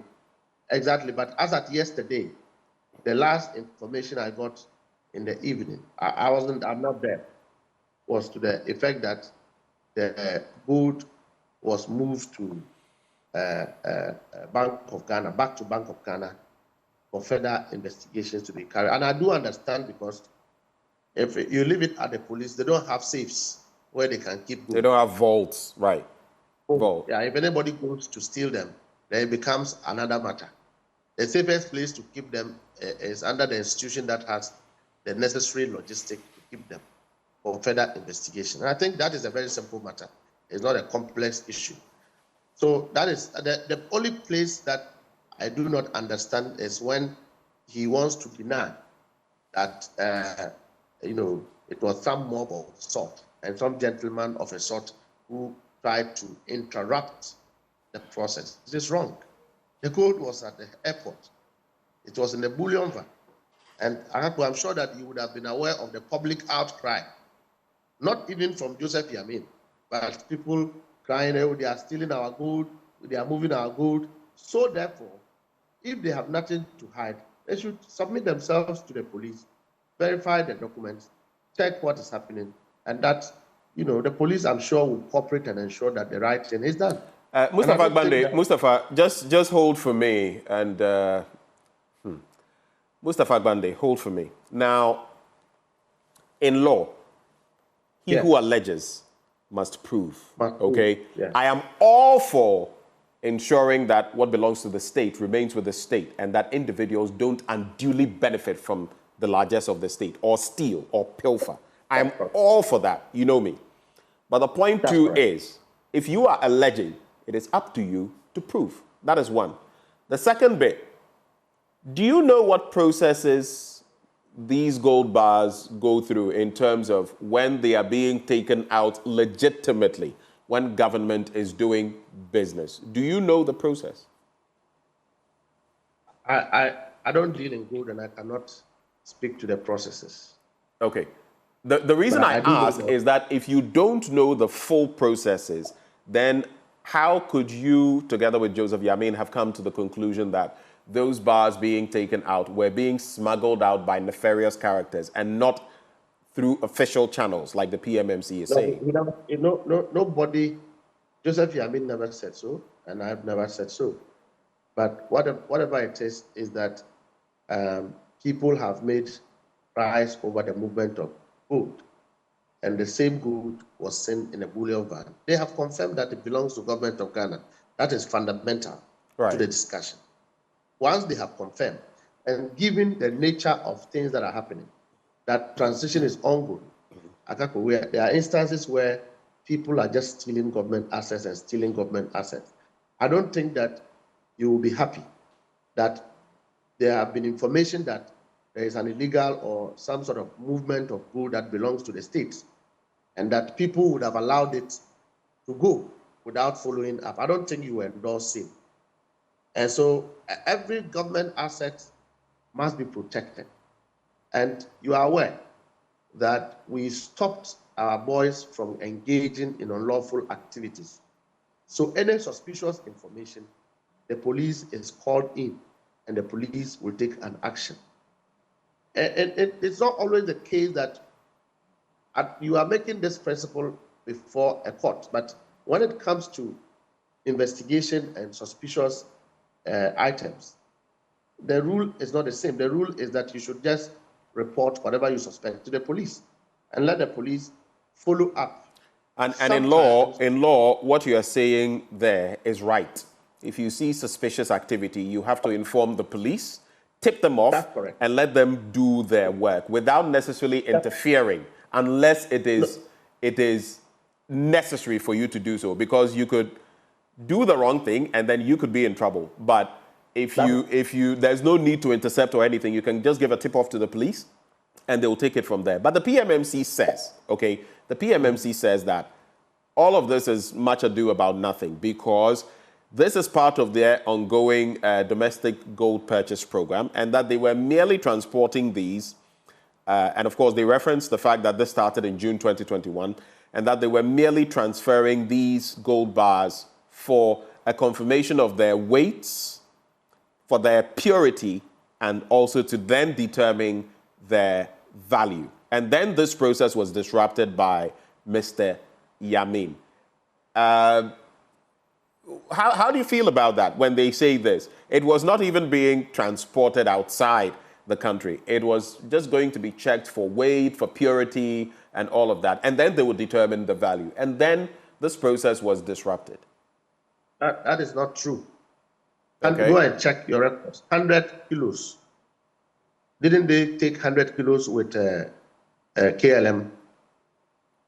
Ask them. When you say didn't they take, were you able to confirm that? I'm just asking. No, I'm saying were you able to? There are things that have come, into the public discussion space and all of that, but confirming it is something altogether different. Number two, my brother, where the gold was, it wasn't, that's not the only refinery we have in Ghana. And you don't refine at the airport where the gold is going to be taken out. That is not true. That also is not true. But I'm just saying I don't think they are saying they were going to refine there. They were checking the weight and checking for purity. The gold was being taken out of the country. You can say that for a fact based on what evidence? Yes. Yes, so when the police come out, you will get to know. When the police bring their report out, because I don't want to do the work of the police. I'm not a police officer. And the only reason we're having this conversation is the motive of trying to twist the issues to say that there was some sort of, as if some hoodlums had stopped a process. They walk there and then they call in the police. Of course, you have to be present. They call the police to take the gold, take possession of the gold, impound same, take it back to police custody. The following day, investigations have started. So theirs is to cooperate. They are a government entity. Transition, and I don't want to go into the complex conversation of what transactions can be legitimately undertaken when transition is occurring. I don't want to get into it. But why don't you want to get into them? Because look, I am wholly with you on holding the feet of those in power to the fire of accountability. And some things morally, ethically, should not be done in the dying embers of administration. It could smell badly of corruption or of self-aggrandizement. I agree. But that also does not mean that because the transition is in process, certain actions must come to a grinding halt. You must always be objective and look at matters from two standpoints. This administration is in power till midnight of the 6th of January. And if there are processes, now they talk about this business person who was awaiting the gold that has now been accosted or taken by some, people who felt they were being vigilant and all of that, and that it could put a dent in Ghana's image when it comes to our gold and these business processes. How do you react to that? That is not true. That is factually a lie. So tell me why it's a lie. If the gold were taken by some people, it will be taken to NDC headquarters. The police are. I never said they took the gold. I mean, they prevented the process from going on, and the police was called. Exactly. So it is a subject matter under investigation. Right. Police, the rightful thing was done, and let me put it on record that the police escorted the gold to the regional police command. That is the right thing. The police have the right to request for further and better particulars of the gold. The police also have a responsibility, just as if they arrest you and I, they take us to the police station. The police must not watch on for us to die. They must give us food, they must give us water. They need to establish a safe keeping place for this gold, and that it was taken back to Bank of Ghana for further investigation to be done. I don't understand why he meant by a certain businessman. They should mention the businessman's name. Why is PMMC CEO or corporate affairs who can write letters not putting the details? They should put the facts. If they believe that the contrary was done. They say it's a private exporter, and in some instance, you know that these names may not be entities or people whose names you just put out there. But I'm sure if the investigative processes get to that, these people and who is behind it and whose entity it is would come to the fore, but maybe not necessarily in the public space. That's why I feel that it's unfortunate PMMC is going on this route. It wasn't an illegal activity that took place. They should cooperate with the police. The police do their investigation, and then we take the matter from there. But when you want to portray as if because the gold didn't go, which private entity was standing where and waiting for the gold? Let me ask you a pointed question. I have seen articles by Bright Simmons on, Ghana's purported only refinery and the sort of people that allegedly are behind it, fronting for certain people in government. Let me ask you a pointed question. Do you think this was being conducted by certain individuals in government to the benefit of themselves? Do you not have any doubts about the fact that it could have been the natural or normal processes of exporting gold?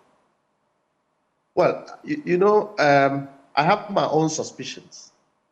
But my suspicions will be based on what the police will find out.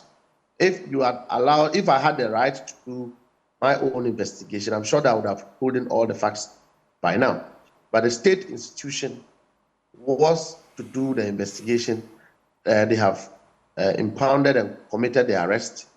And so I think that we should allow them to finish their work. And let me assure you that we as citizens must help protect the public purse. And we must do so in a manner that does not jeopardize our state interests as far as state assets are concerned. That is what exactly we are doing. And there are many instances where I can assure you, Akapo, this morning, individuals within government are using some form of means to dissipate, to take away, to share state assets and state properties. And all of us must make sure that it goes to the police for further investigation. The individuals, like Brian Simon's article, as you have claimed, look, there are a lot of these Ponzi schemes that government used as a vehicle to perpetuate high crimes, financial crimes in this government. A lot of it, a lot of it. And as I'm speaking to you now, this may be one of the issues, but I'm just saying that they have accepted in their own letter that the gold belongs to government, facilitated through themselves and Bank of Ghana. So 2 government institutions are involved. 1 private entity is involved. They refuse to mention the name. We'll get to know when the police begin their work. But in all fairness, they should desist from twisting the facts and trying to court public sympathy as if some terrorists have come from the bush and suddenly are in town arresting people. They are carrying government gold. And I can say it on authority that they were taking the gold out of the country. I can say it on authority. Do you know which flight was due to take it out of the country? Emirates flight. Yes, I know it's an Emirates flight. Do you have the flight details? Do you know? I was on EK788. EK788. Yes. All right. And the destination was where? The United Arab Emirates. Yes, Dubai. So all this is a cock and bull story. We have a lot of people. You should call the gold experts and tell them if a gold is assayed at the airport, where will be the next destination? They will take it back to Bank of Ghana. And that is one of the curious bits for me. If it was meant for assaying how it ended up at the airport. But let me also put on record, Mustafa, hold for me. Let me put it on record that we have attempted reaching the managing director or the chief executive of the PMMC, the Precious Minerals Marketing Company, Nana Akwesi Ewua. That's his name. Nana Akwesi Ewua. We have attempted reaching him. We tried getting him on this conversation. And I guess he was busy. He mentioned that he would call us back, and he is yet to call back. So, Nana Akwesi Ewua, if you feel there is an angle, apart from the statement you've put out, you may be watching me right now. If you feel there's an angle that you would like to add to the conversation, now would be the time to call. If not, you might have to hold your peace. So let me come back to you, Mustafa Bande. Have you interacted with the PMMC since the 17th, since this happened, since the police stepped in, took custody of the gold, and subsequently deposited it at the vaults of the central bank? Have you had any interactions with the PMMC to find out what exactly happened? Or is it just the statement you've seen? Well, my interest, and as far as citizen interest is concerned, was to make sure that the gold is verified. And the only way to verify is the way that it has passed now. I was expecting that if he had any problem, he would call me. He had never called. The team that went there, he hadn't spoken to anybody except to issue. Nane said he would call you. No, I said, if there was anything he think that we should get to know, he would have called me. But I do also know that that was not the end of it. There have been some moves to move gold again from PMMC as of yesterday. As of I yesterday. see. So it is not a thing that I've stopped. Do you know whether, because yesterday is just the day after this initial incident happened, do you have any idea whether it has to do with the same gold bars or maybe something different? No, some other different gold. Something different. And I can assure you that we are monitoring everyone closely. Akapo, what is happening is sad. It is very sad. I'm a political party officer. Yes, I agree.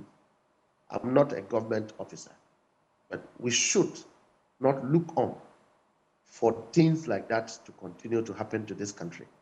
As if, look, if the government, the sitting government, were up to task, it is their duty to ensure that every state entity is functioning correctly and that there are no malicious means within which individuals exploit the state within this period. But clearly what I can tell you is that government have washed its hands off everything. And as we speak, individuals with criminal motives have taken advantage of the transition period and doing several of things, a lot of things that are illegal. And so much as I will call on President Akufo-Addo to intervene, because he's still the president until 7th of January, if you have to issue any government assets, there is a way that you do it. There's a manner in which it's done. Beyond that, citizens have a right to be concerned. Let me just raise a small issue. The issue that happened at Nkwanta South involving excavator and the Catholics. Right, the Catholic priests. Yeah, it's a regional excavator, which is part of the drip machines that government gave to the regions. They have rented it to private individuals. The engineers did not give a waybill to the movement of the machine. So the young men who saw the machine and confirmed it was a government property began to ask questions. The ones who were transporting the machines were foreigners, they can't speak. That is what you saw. Would you say... Yes, but that did not justify the beatings. What they should have done, like you said, in the first instance, was to report to the authorities, aka the police, for starters. And would have taken it from there. Beating them to a pulp was not the right thing to do. I wholly agree with everything you've said. Vigilance, let's be vigilant, yes. But the beating of those priests, especially when you don't even understand what they are saying, made no sense. I'm your junior brother. You know how principled I am. What is wrong is wrong. You don't arrest anybody and beat the person. That is wrong. Those are the excesses of these activities. I mean, it happens in some instances. It will not happen. We condemn same. But I'm just giving you the instance where, because of the inability for the government to take full control, to still maintain control, people are taking advantage of the transition period and stealing and committing acts that are illegal. See, so that is what is causing all of us to rise up to the occasion to say, no, you have lost government, you are a government officer. It is not even, you cannot even say MPP executives are stealing, because all of these assets were in custody of appointed government officials. They are the ones doing these things. You see? So, and most of the things, you are unable to call the police immediately unless you see it, stop it, and then you call in the police. Right. If we leave it for the alone, they cannot see everything. The police do not know that fertilizer that was meant for farmers under the Ministry of Agri found its way to private homes and private warehouses.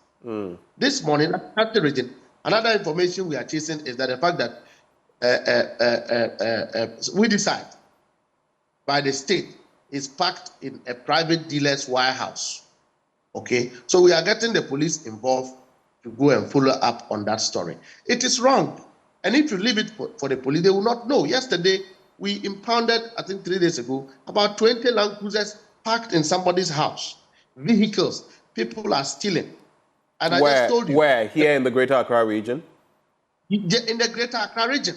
Look, I'm dealing with a matter involving a lady called Teresa, who works in the Jubilee House. Don't mention full names here, just for the sake of legal processes. She works in the Jubilee House, works for the old man, the president, I mean. Her residence was besieged by an invisible forces of the MPP, who also works in the Jubilee House, called Prince Guma, who besieged this lady's bungalow and asked her to leave.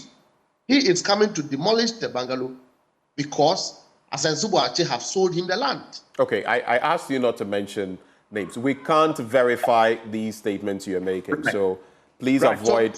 And let me just put the caveat out there that these are the words of Mustafa Gbande. They don't reflect our policy here. We have no evidence to back up the claim. It is not to say that if the wrong thing is being done, we don't care. But the problem is we don't want legal processes against us because we don't have that evidence to put out. Go ahead, Mustafa. Correct. So what I did was to get a team involved to tell him that, look, nobody should touch the government property. Wait, when the government takes over, bring your document to Ministry of Lands and whatever it is, let them verify. Right. But you cannot go and demolish the place and build in the night or overnight, which is what is happening in most part of cantonment. People who have, people are on government lands and building in the night. Chief, it's wrong. If you have legitimately acquired a government property, which every citizen is entitled to, depending upon merits. Because if a public officer is occupying a government bungalow and you want to sell that bungalow, the law requires that you give a first instance option. Right, to that person. The public. Exactly. Right. In this case, that's not what is going on. And the person goes there and go ahead. $500,000. Please vacate the premise. These are the things that we are trying to forestall. You go to districts and there are fertilizers that are being distributed to party cronies. In Asamanka 4 days ago, MPP members actually chased their executives to their homes to retrieve government properties that were meant to be given to individuals, and they are hoarding them in their homes. Would you say they are wrong? These are MPP people. They are right. The fertilizers that you are showing, they are clearly government fertilizers. I wept when I saw the fertilizers. It is wrong. It is wrong. And we should not allow it to go on because the state is somewhat going through transition. And so the authorities are not able to act properly. So we should go and sleep. Look at the amount of fertilizer, over 10,000 bags of fertilizer you are seeing there. At the period that farmers were denied the benefits of these fertilizers, should we not condemn this act? Should we not applaud the individuals? And of course, if wrongdoing was being done, you ought to be applauded. And we applaud you for your vigilance. It's just that the vigilance must also be commensurable with the law. But let me ask you, let me just digress briefly. On the matter of those fertilizers, do you know where they are currently? They have taken it, they have handed them over to the police and determined a safe warehouse of government and have moved there. In fact, we supervise the movement. You can see on the trailer that they are moved. We move all of them to an approved warehouse where the police will be protecting same until. Okay, so for now, at least they are safe. They are safe. Now they are safe. Okay. Every place, in fact, the ones that we intercepted yesterday are more than the ones you are seeing. And all of that were conveyed, were conveyed back to state warehouse for safekeeping.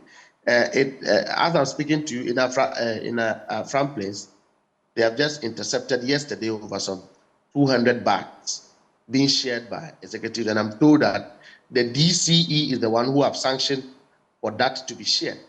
They have impounded that, and the police have taken custody. If you go to Ngoko, the Metro Mass yard that is there, people are going into it and cutting the Metro Mass into pieces and taking it away. Our boys have gone there. They have ensured that the police have taken over, and same was locked. If you go to Efutu, where YEA logistics were stolen, there are places where they are moving Agenda 111 building construction materials. We have intercepted all of this and handed them over to the police. There are places where GES vehicle was put in at the Kulita and wrapped as if it is yam from Damango coming towards Techimai. We arrested it and handed it over to the police. There are movement of vehicles. Yesterday, they tried to go and auction luxury cars from Harbour and Long Haul at the airport. We have gone there, spoke to the authorities to ensure that nobody move the vehicles out and unless it is a rightful way of doing so. So these are many, many, many things that are ongoing in the system because government have gone to sleep. We are trying to use the right way. We are trying to employ the right method.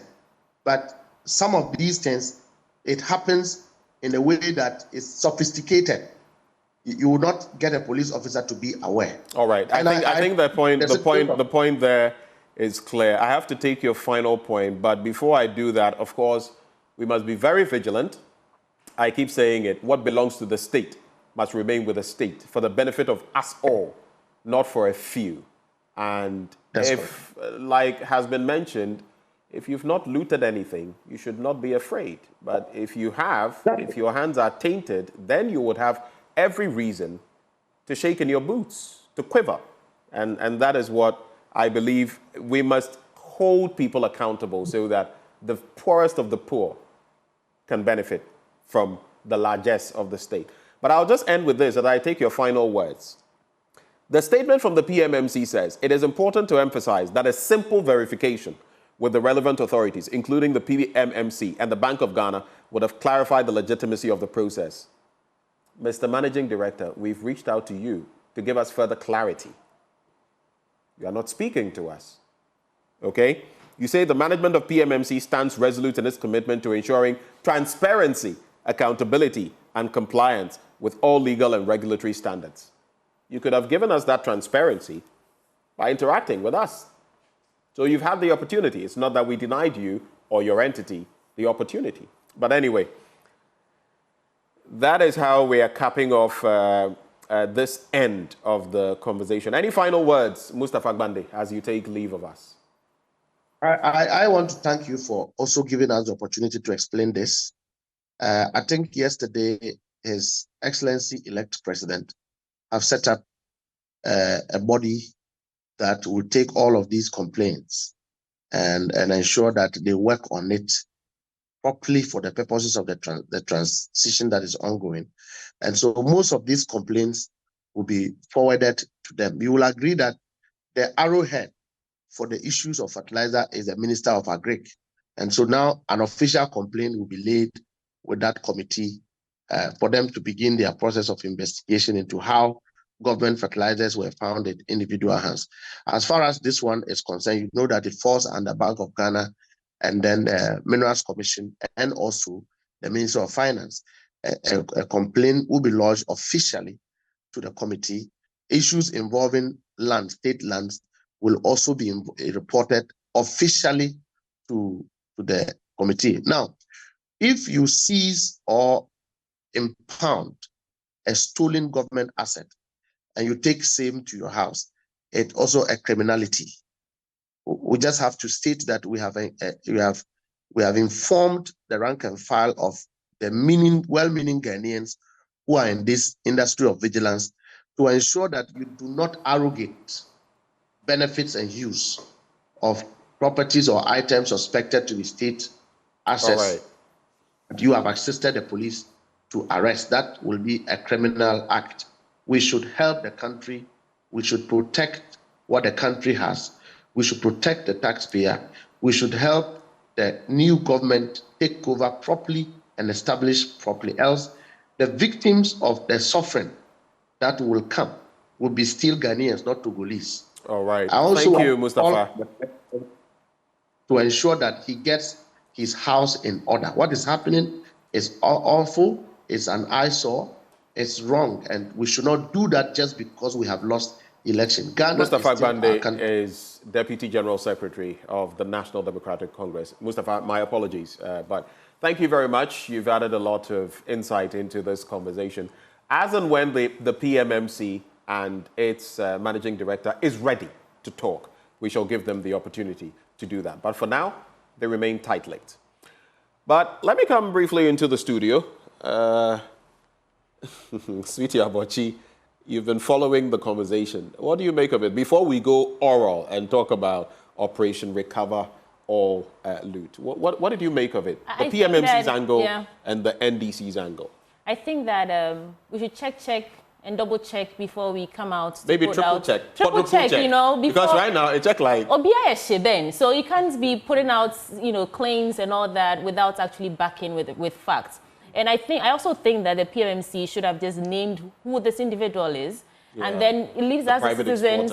Yeah, it gives us the opportunity to do our own checks on this person and see if indeed this is a legitimate their statement talks about transparency, accountability, and all that. Open up and let's discuss. Talking about open up, let's segue into the conversation on the Operation Recover All Loot. Can Ghanaians really expect anything new with the setting up of this preparatory committee by the President-elect John Dramani Mahama? We know that yesterday or 2 days ago, was it, that team was constituted. We'll put the members of the team on your screens this morning, but we've been joined by Dr. Kwame Asasante.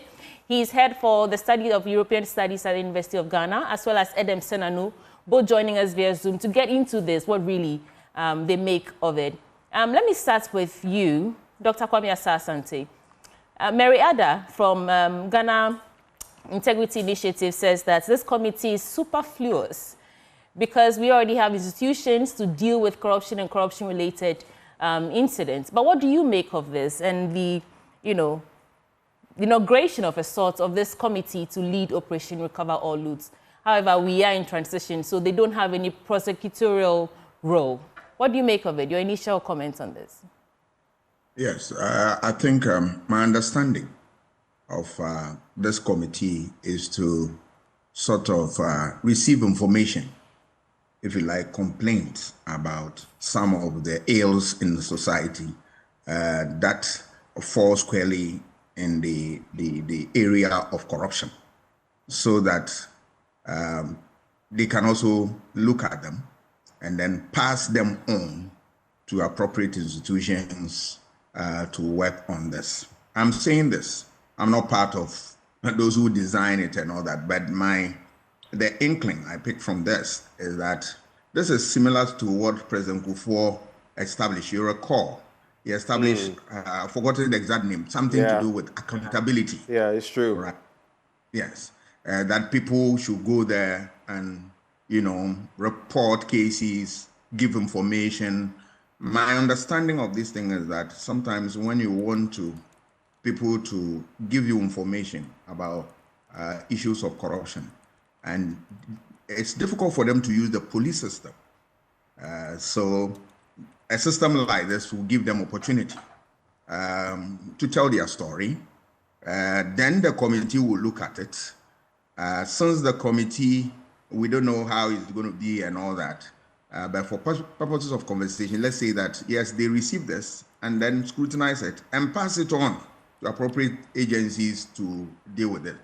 I don't see any noise about it because it's an information gathering process, and it is part and parcel of the democratic enterprise.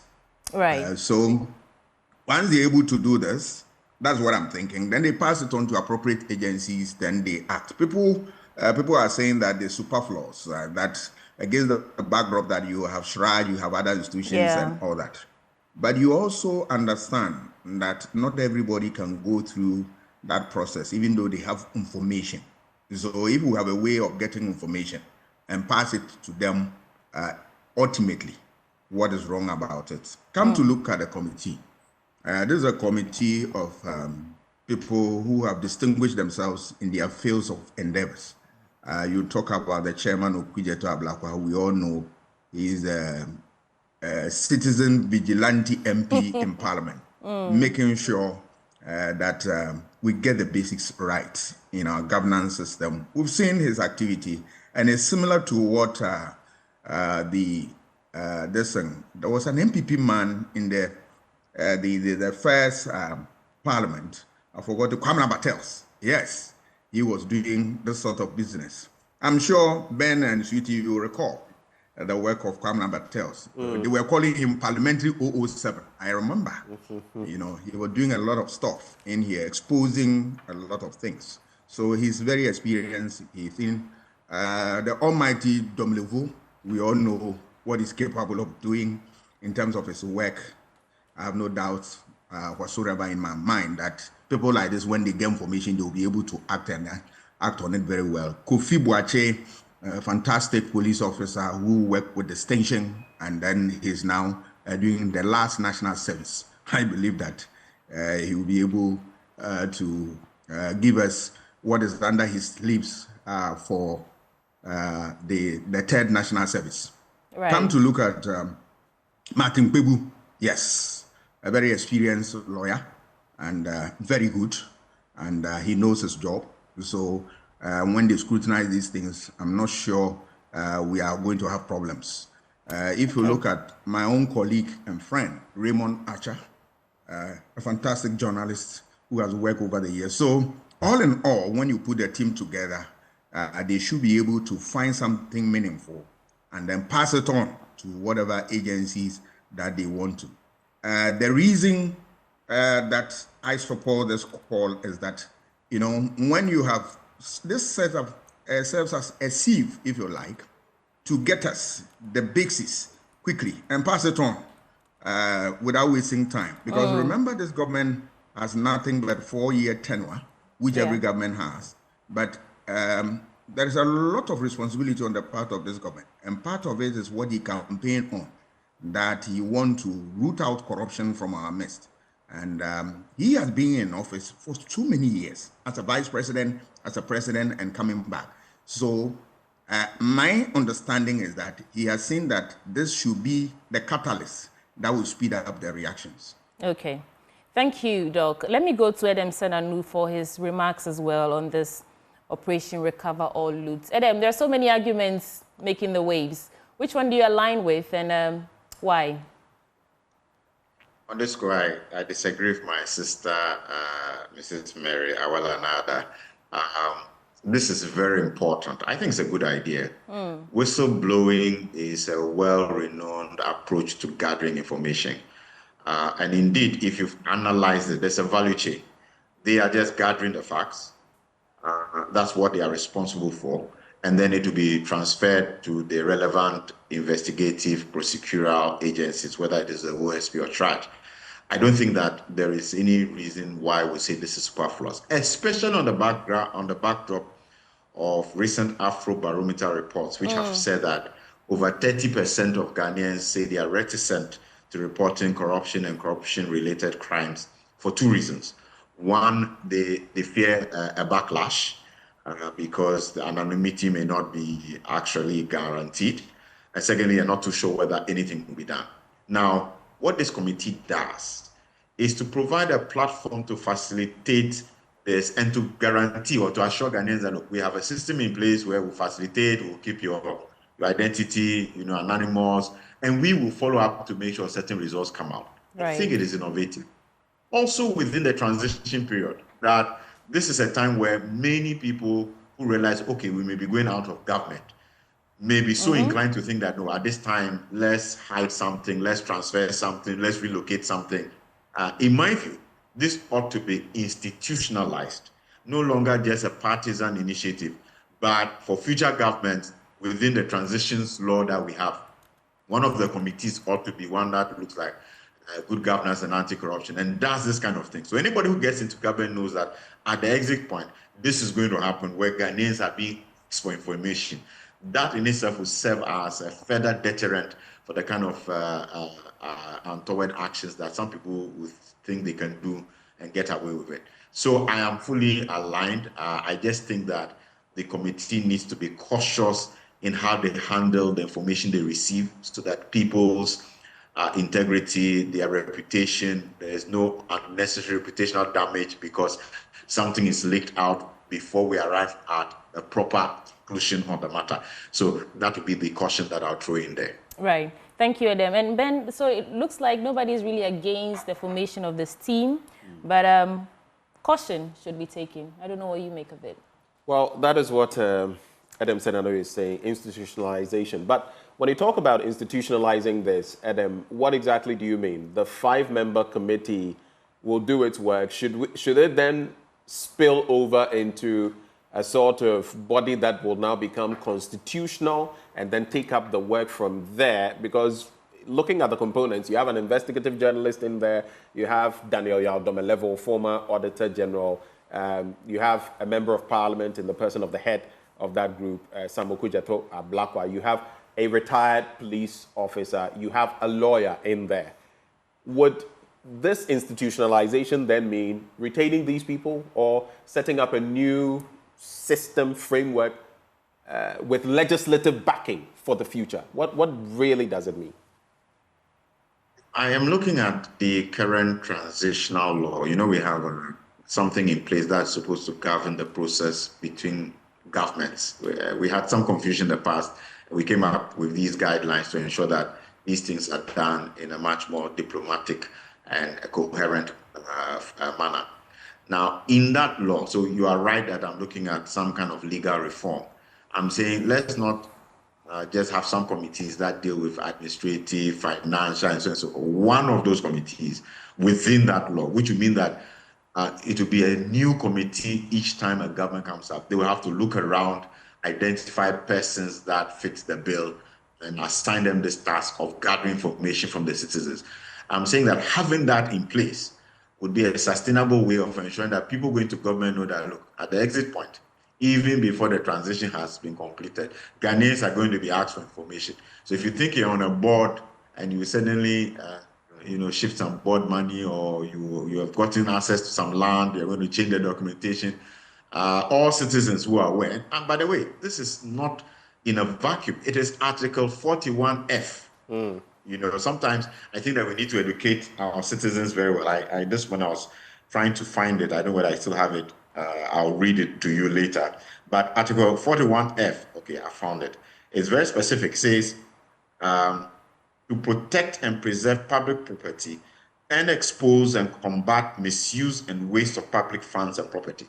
This is one of the obligations of a citizen of Ghana. So this is not being done in a vacuum when there's a call on Ghanaians to submit information that can ensure that resources that are sorely needed to move our nation forward are not, flitted away into somebody's pocket or account.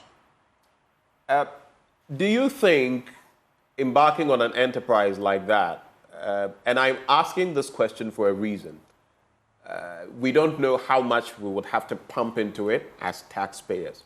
Would it be worth the money? Especially on the back of claims by some that we already have other institutions that should be fighting corruption. Would it be worth our money? Well, I don't know why we're even assuming that the money that will be spent on this will be. I'm expecting that there will be quite a bit of volunteering. No. Don't get me wrong. Don't even focus on this specific committee, and yes, maybe others to come. But not everybody may want to do it or give of their whatever for free. So we must assume that there may be some who may want some compensation. Would it be worth our money? Because the work they will do will eventually trying to, maybe not even the per diems and all of that, but the investigative work in trying to unearth who has been corrupt and all of that, it would involve money. That's what I mean. I definitely think that it will be worth a while. I mean, there are those who want to assess, for example, the OSP by saying there's been no concluded prosecutions with people found sanctioned. Those of us in good governance and anti-corruption, that's not our take. I mean, we say prevention is much more valuable than prosecution because the amount of money and resources you would use to chase after things will be much more. The existence of certain institutions begins to make people less, interested. It serves as a deterrent. It lets them feel like, there's going to be this committee and all Ghanaians are going to be asked and somebody's going to expose me. So these are all mechanisms that begin to, as it were, make citizens more compliant with the law and less likely to do what is wrong. So it is not just about what ends up in court and there is somebody who's sanctioned. And then again, I don't think that in this exercise, where you are saying Ghanaians to just forward information they have, that is capital intensive. I don't see that way at all. Right. Except for when you need to follow up where that might require some resourcing. I think that the gains to be made will far outweigh any money to invest, especially at this time when people are likely to be inclined to be getting themselves in, trying to, change documentation, move money out of the country. This is a good time to have a committee like this so that Ghanaians' eyes are open and say, look, I've just seen this happen. And it allows the committee the opportunity to stop that transaction or to recover that, resource before it gets out of jurisdiction or somewhere where we can't control it. So I think that there are gains to be made from this initiative. Institutionalize it through policy, legal reform, having a committee that looks at this, and always getting competent people. I think this is a competent committee that can actually deliver on the mandate that has been given. Let me come to you, Dr. Asante. You would hear from the chairman of that committee, Samuel Okudzeto-Ablakwa, say, we'll do honest and impartial work. We are not here for a witch hunt. That is what he says. But then you hear the majority leader, Alexander Afenyo-Markin, and for him, he asks, we want to know who is funding Mahama's anti-corruption committee. And it's interesting because I saw a response from the South Dai legislator. I'm talking about Roxanne Nelson Dafeamekpo, pointing to him that he shouldn't worry about that. And the Article 41 that you referenced gives room for this as part of the transition. And he actually says this Ablakwa-led anti-state loot team is actually a preparatory committee constituted in pursuance of Section 4 of Act 845, 2012. It's to, inter alia, trace, gather, and collate concrete evidence for the real oral work ahead. So panic not about cost, for it's part of the transitional processes. Instead, be interested in the quality of work it would produce. Be guided accordingly. And then you would have a statement from Sam Okudzeto-Ablakwa himself, the head of that committee, saying, look, actually, we sat and we've decided that we are going to do this work absolutely for free. This is what Sam Okudzeto-Ablakwa put up there. He says, the oral team held its first meeting at 2 p.m. today and has resolved to work gratis for free. We shall not be receiving salaries, allowances, per diems, or fuel coupons. None of our activities will come at a cost to the taxpayer. He adds, we continue to count on your support. Let's do this for God and country. Ghana first.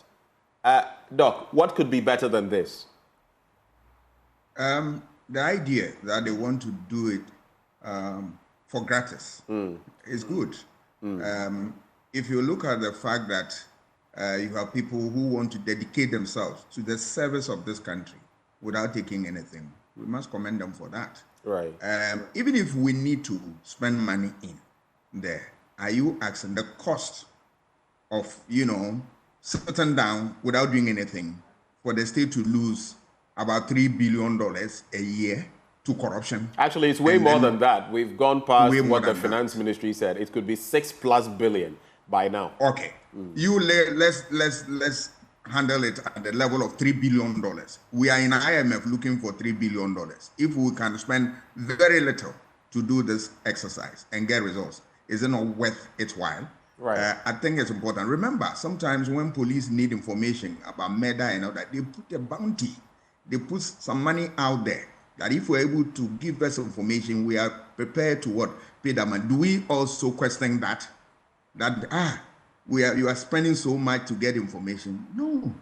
We are looking, this is a very serious exercise.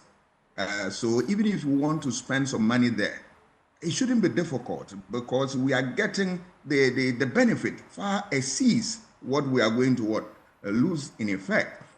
So I believe that we should encourage them to do this beautiful work. My only caution is that the regime of the MPP has not ended yet. So whatever they are doing now is preparatory.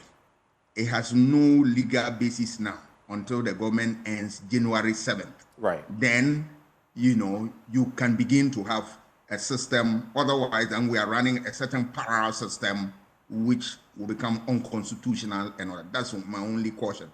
Because now, yes, we are in transition period. The new government has not taken power yet. So everything is in theory. The real practical issues will come out after on the 7th. But for me, even if the state will want to spend money in this and making sure that it's better, why not? And I also love the idea, the question you posed, that can it be institutionalized? Yes, whether it will be institutionalized or not will depend on the work they do. If the whole state, we look at it and we realize that they have served our interests, why not? Then we can institutionalize and bring in other individuals in there. Because if I look at the composition, it gives me a certain, knowledge that if you want to institutionalize and you get people who have retired, they are good because they are not in active service to be targeted and all that. They are out there. It gives me an idea. It also gives me an idea that there are people you can add from civil society group and other, graft institutions or groups. You can also drop some of them in there and you make it. Beautiful things start with a step. So I believe that when we're able to do it and do it well, we should be able to look for such opportunities. Sweetie Abachi will be taking your final comments. But before we get there, in just 1 minute, so 30 seconds each, what do you make, though, about the gold haul that was supposedly accosted at the KIA? I'll start with you, Edem Senonu, and then same for Doc, and then Sweetie will take your final comments. The release from the PMMC versus what the NDC is saying. The information has been conflicting, and I'm not quite sure what happened or what didn't happen. Was there actually money being, gold bullion being sent out? Was it a relevant intervention or it was not? I don't have clarity, so I can't comment substantively on it at the moment. I think that PMMC should come clear what exactly transpired there. I think when I got on board, you were having that discussion, but I missed most of it, so I'm not quite sure what to say. All right, Doc? Yeah, same here. I've not been following the story, so in fact, I have no information. So for now, I'll leave it so that it plays out and we all come back and look at what is supposed to be. That's it. Sweetie Abachi? Yes, Doc, I know this is your final take, but I want you to include, are you saying that, and I hear you on commending this 5-member committee that they want to work, gratis, but let's not completely ignore what Samuel Okuyeto is saying, that they do not want to witch hunt anybody. Is there actually no room at all for the incoming administration to use this policy to, launch a vendetta against the the outgoing administration? And then you can add your final bit to it for me. I mean, you can have anybody, any group of people who want to do a good job. If they decide to do a good job, they'll do a good job. If they want to take the other course, it is also there. What we are saying, that they cannot be a witch hunt body. It cannot be. Because if you look at the preamble of our constitution, we, the people of this country, that we believe in probity, principles such as probity, accountability, and all that. So this thing is not different from it. We are also signatory to the World Bank principle of what good governance, which requires what part of it is what accountability. That if we're a leader, at a point in time, you will be called upon to account for the stewardship of your office. Even if you strike the conversation, why do we have audits in all organizations when we are going to end the year this way? All right, every year you see auditors around. Are they witch hunting everybody? Oh no, these are the principles that we work with. So if we're afraid to work with such principles, I'm afraid don't get to public circles, because you'll be made to account for your actions and inactions. Thank you so much, Dr. Kwame Asasant. Edem, your final take, and maybe if you want to reflect on that as well, if there's any room at all for the incoming administration to use this, oral policy to pursue a vendetta against the outgoing administration. Well, there are two reasons why I think that is unlikely. First of all, the individuals that have been proposed for this committee don't have a track record of victimization or doing that. These are publicly known figures. If individuals are in the habit of doing it, you can go into their history and see that they have done these kind of things. These gentlemen have no such track record. Secondly, the facts that they are gathering will be transferred to independent institutions of state to do further scrutiny before they take the decision. In other words, it doesn't lie in their ambit or mandate as it were, to decide who they will follow up on, who they will take to court, etc. It will either be charged or OSP or some other entity set up already by government with its own staffing. So to that extent, they are isolated or insulated from the actions that will be taken against individuals who are found to be, potentially culpable. And so to that extent, I think it's a little stretch to suggest that there will be witch hunting under this circumstance. Much more importantly, I think that they should just be cautious how they handle citizens' information that come in. Anonymity should be championed, and at the same time, they should be cautious that persons whose reputations have been, made over the years are not targeted in any way, do not have it slurred, muddied. Let's wait until there's a final conclusion on matters before we begin to make statements that might seem to be, suggesting that somebody is a criminal or otherwise. All right. Those would be the cautions. But I think it's a good initiative. Thank you so much, Edem Senanu, African Union Board, is it Board Chairman for Against Corruption, Board Chair Against Corruption, right? Yeah. Thank you so much. And Dr. Kwame Asasanti, our very own at the University of Ghana, Center for European Studies. Thank you so much for joining us. And that's the end of this belt of conversation. But you want to stay with us because there's a lot more coming your way on the AM show. We'll take a break and we'll be back shortly.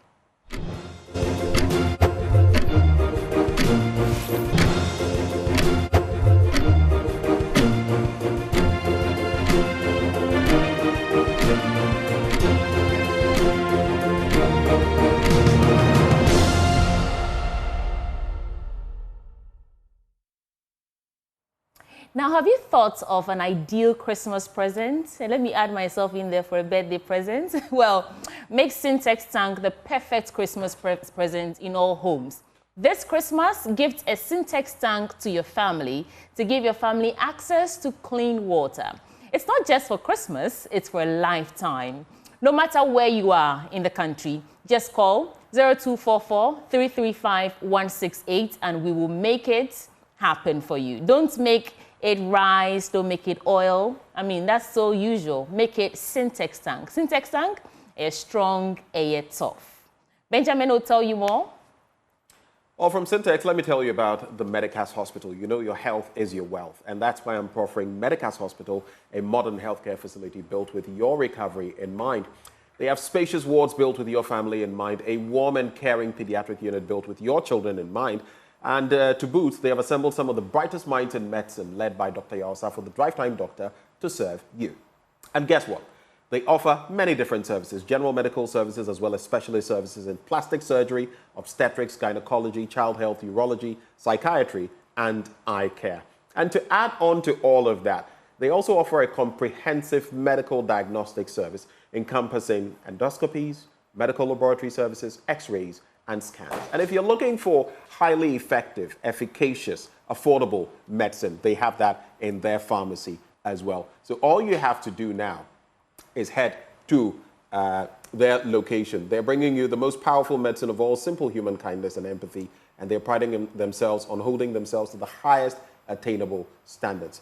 If you're thinking of payment and you're worried because you're using private health insurance, don't worry at all. You're covered there as well. Wherever you are, you can actually pay through private medical insurance. Locate Medicas Hospital at number 10 Kinso Street, near the Ashali Butchie School Junction. You can reach them on 0501 477 340. 0501 477 340. On social media, they are at Medicas GH. Medicas Hospital, a place of healing.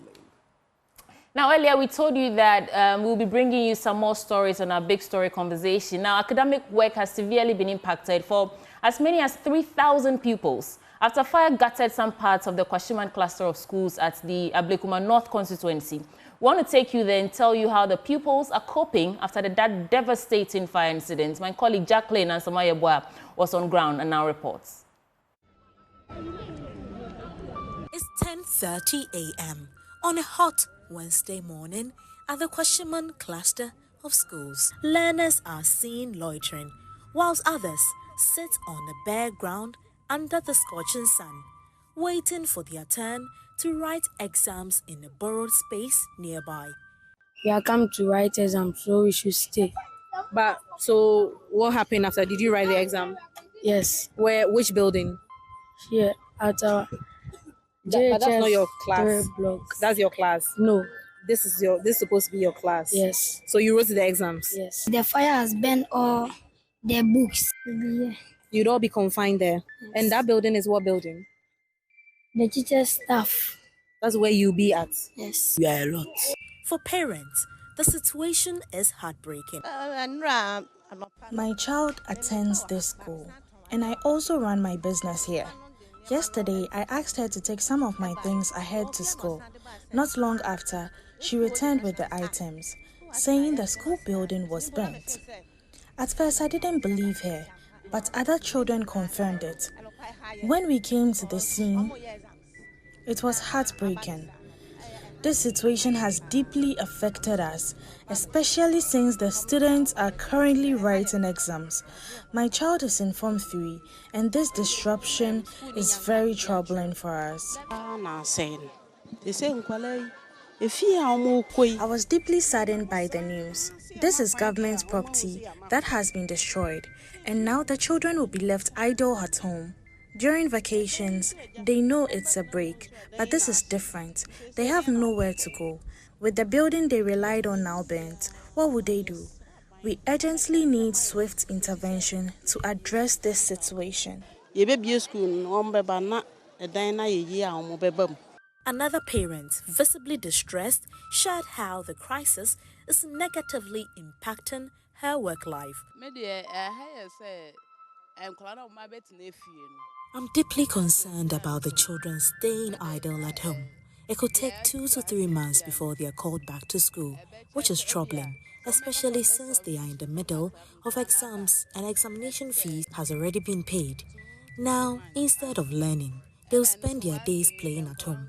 I have 2 children, and because of this issue, I can't go to work. I have to take them with me everywhere, which has disrupted our daily lives.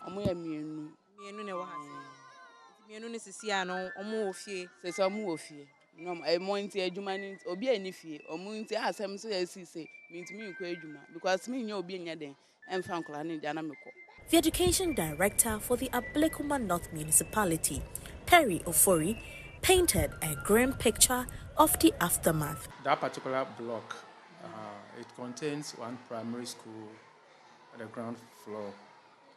Then there are 2 JHS schools, one on the first floor, one on the second floor. And the ground floor where the fire was started, that place is a library. A very big library, well furnished. And then on top of that one, we have an ICT room, a science lab, and then staff office. You saw the cracks, and even some of the plastering on the wall. A lot of the place has peeled off. So in fact, the building is damaged, and it is. I'm not sure the integrity of it is seriously in question, so I'm not sure it can even be used again. Yes, it has caused a lot of damage to the building. Yes, if you look at that particular block, it contains 2 JHS, which is double streams, plus a primary school 1 to 6. So we are talking of roughly 1,200 learners where the fire started. But now, because it is a crime scene, as the police are describing, the whole enclave, we have more than 3,000 students on the enclave. That's the number that is out now. So until they open up the places, we have about 3,000 learners who cannot have their education there on the compound. For the learners, the primary school, we have asked them to go home. Right. Because they were done with it. They were done, yes. For the JHS who had papers to write, on the field, there's one block there where you saw the learners. So we made that alternative arrangement that yesterday one school wrote their exam. Today, the other school is also writing, and they are writing in batches. So Form 1 gets inside, they finish writing, Form 2 writes, just to make sure that they complete their coursework for the term, and then we can let them go. We're supposed to come back, I think, on the 9th of January. But looking at the extent of damage, it depends on how quickly the place can be put in order. That's like 2 weeks. Yes. Roughly 2 weeks. Or Yes. And it's supposed to be spearheaded by the municipal assembly. Yeah. So when the assembly will be reconstituted, the new MC and all those things. So I'm only praying that at least something quickly will be done.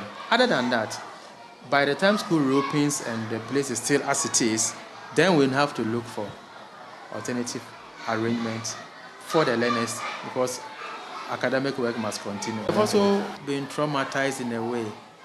They came to school in the morning and coming to see your classrooms like that, see that thing. So we have to, when they come back, we need to organize some sessions of counseling. Beyond the impact on education, residents living near the school are raising serious safety concerns. Somewhere around Monday, 11 p.m., thereabout, going into the Tuesday early morning, we heard noise and calls on one of my daughter's phone that your house is burning, because people from that side of Kwashimano, they were seeing the smoke coming, so they thought it's our house which was burning, not knowing it was rather the school which was burning. So when we rushed out, all we could see was that there was thick smoke coming from the windows and from this side. Yeah, and then also this rubbish. Yeah, the ballot papers. Ballot papers. Now I may call it rubbish, but it wasn't rubbish. Yeah. It was burning profusely because there was car ties inside, so it was burning, and all the place was like orange and red color. So we were afraid. We thought really the whole place was burning. So we were trying to find out where to pass. There we saw one policeman coming from here, not knowing there were plenty of them all around. Surrounded the building. So there we saw them talking on their walkie-talkies, calling whoever, we don't know. So we wanted to enter, but the door was locked. It wasn't locked to padlock, just some distance. So when we pushed it, it got open. We entered together with one of my daughters. We entered. There we saw that the building was really in flames. From the down to the top there, to the ceiling, and it all over the fascia board was burning. That's why I started shouting, "Hey, who must have done this?" Hey, then the police also, not knowing, they also called the fire tenders. So we heard the sirens, people. So I thought, that was all around 11. Yes. Then I said, "Oh yes, the fire tenders are coming. The fire tenders are coming." A short while now, they all arrived. One arrived inside. They started doing their things. So my daughter was also taking pictures of. So even the firemen, they didn't take pictures. They took from your daughter. And before that call started coming in, my daughter has gone out to buy a hair. So when she was coming, she saw two guys over there. And one other guy, she said, was standing here. At the entrance here. So she was afraid because it was dark. Here, this place. And that was around what time? It was all around the 11 here. This happened before we came out. Oh, okay. She saw those people, the two and one here, and two other macho men. And that was even before the fire you saw, okay. The fire has started. We didn't. She came first. Okay. She came first inside before I opened it. So when she came in, she said, "Daddy, I've seen some men around, and one was standing just in front of our house." I said, "Oh, maybe he's waiting for somebody. We sell things here, so we thought maybe he's waiting to buy something." I said, "Oh, don't mind them." So we were inside there. When the first call came, second, third, then we said, "Oh, something might be happening, so let's get out." when we got out, a young guy from that area also came into the house to call us that, hey, so when we came out, we saw this, what I first call rubbish, the rubbish over there. burning profusely there, burning. So we said, hey, thick smoke. So you said there were car ties, and I mean, it was burnt with car ties. Mixed together with the ballot papers, being burnt. Then we saw this one also before we entered. And we were even there before the first fire tender came in. So we were all of some in a state of perplexity. We don't know what to do. Even at a point when the water got finished from the tender, I have to come and take some 2 buckets, fetch water, Give them. so that we put this one off. So we were able to clear this one. So I was just running in and out there. Then the firemen were also doing their work. So that was all we saw. The people we saw, they were unidentified. Not that they have covered their faces. Yeah, but it was dark. It wasn't dark because these lights were on. Only they were unidentified. To us, we don't know them. You're not familiar in this area. Yes, they are not familiar. If they were to be familiar guys, we could identify that this guy is among, don't mention my name, but it wasn't like that. These people, we don't know them. All right. Now, as a resident of this area, I mean, the aftermath of it, how is it affecting you? It has affected us in so many ways, both, I don't know, security-wise, we are feeling that we are not safe. Because the people who came, we don't know them. And they can send some other people to come and be making some skirmishes to hear what is going on. Like what I'm doing now. If I may say something which goes, or I mention anybody's name, you know what will happen. So me, I'm not mentioning any names. I don't know them. Totally, really. And God knows I don't know them. That was all. Before the firemen were able to, we were there until they started sacking us. For now, the fate of the school and its learners hangs in the balance. The ruins of the Kwashiman cluster of schools stands as a stark reminder of the challenges ahead, not just for the students whose education has been disrupted, but for the entire community that is grappling with safety and recovery. Reporting for Joy News, I'm Jacqueline Ansuma Yaboa.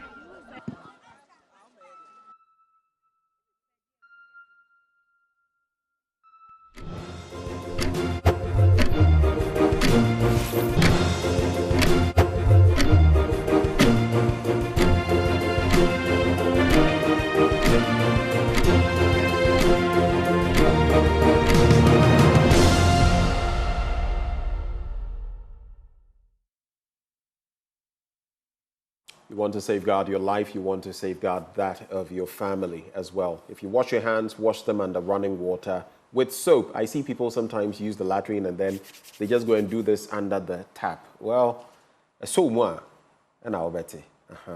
But staying with us, joining us for a conversation, actually, we have Miss Jennifer Edubia-Boahen.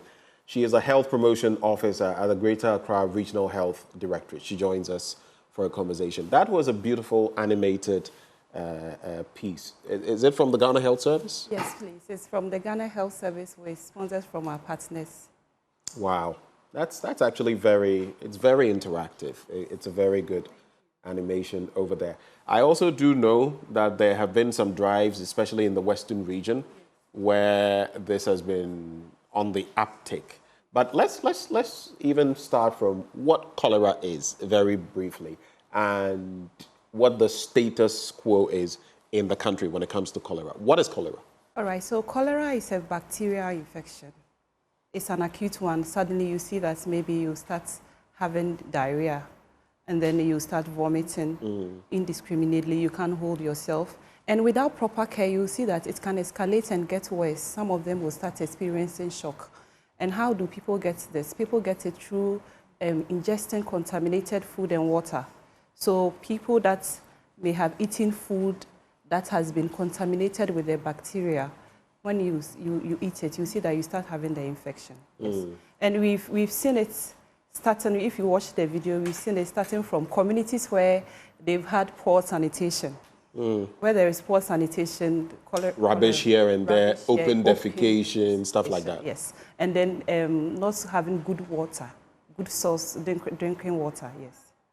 Can it be passed on? Is it contagious? Yes, it's very contagious. So as you saw in the video, he said that it's very close to you. You don't know who may have it, because once people have the infection and they do open defecation and they come in, they don't wash their hands well, then they start leaving the pathogen on surfaces. Even with the money that we have, you know, money passes through a lot of hands. So once the person has not washed their hands well and they touch the money, they can leave the infection on it and it spreads easily. Or even the CD notes. The CD notes. Even the coins? The coins. Because metals can... Yes. Wow. Yes. So even that, you have to be careful, which is why washing hands properly is important. Yes. Why should we attach much more importance to this, especially in the period of this outbreak? Yes, so you see, we have people who are already infected in the system. So we should all have in mind that we have the bacteria around us. Okay. The only way we can break the infection is for us to be doing the safety protocols that we are talking about. So you can be exposed. The most important thing is that you are washing your hands, you are eating hot food. The food that we are eating must be prepared in hygienic conditions, and then it must be served hot. Food that has to be eaten cold must be eaten cold.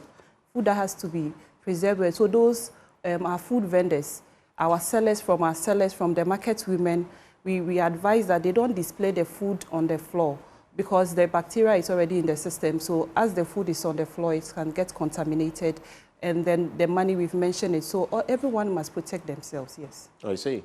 So this is like COVID number 2, eh? At least for those who don't like washing their hands very much. Yeah. Not wearing a mask, but wash your hands. Wash your hands, yes. Ensure there's a lot of hygienic, take care of your environment, and also don't engage in things that will attract flies and the rest. We saw the flies in the stubborn, very naughty flies. But which are the at-risk groups? Which groups are most at risk? Yeah, so with all that we've been saying, the most at-risk group is someone who doesn't wash their hands. Oh, sir. Yes, if you don't wash your hands, you're at risk. I'm sure you're talking to some people. Yes. I know some people, like I said, who even go and use the washroom and not do number 1, they'll do number 2. And don't wash their hands. Some will not even wash, they go out. I see some of them.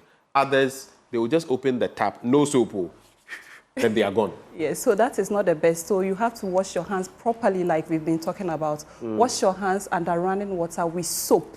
Okay. That is the key thing, with soap. People, before they eat, they wash their hands without soap.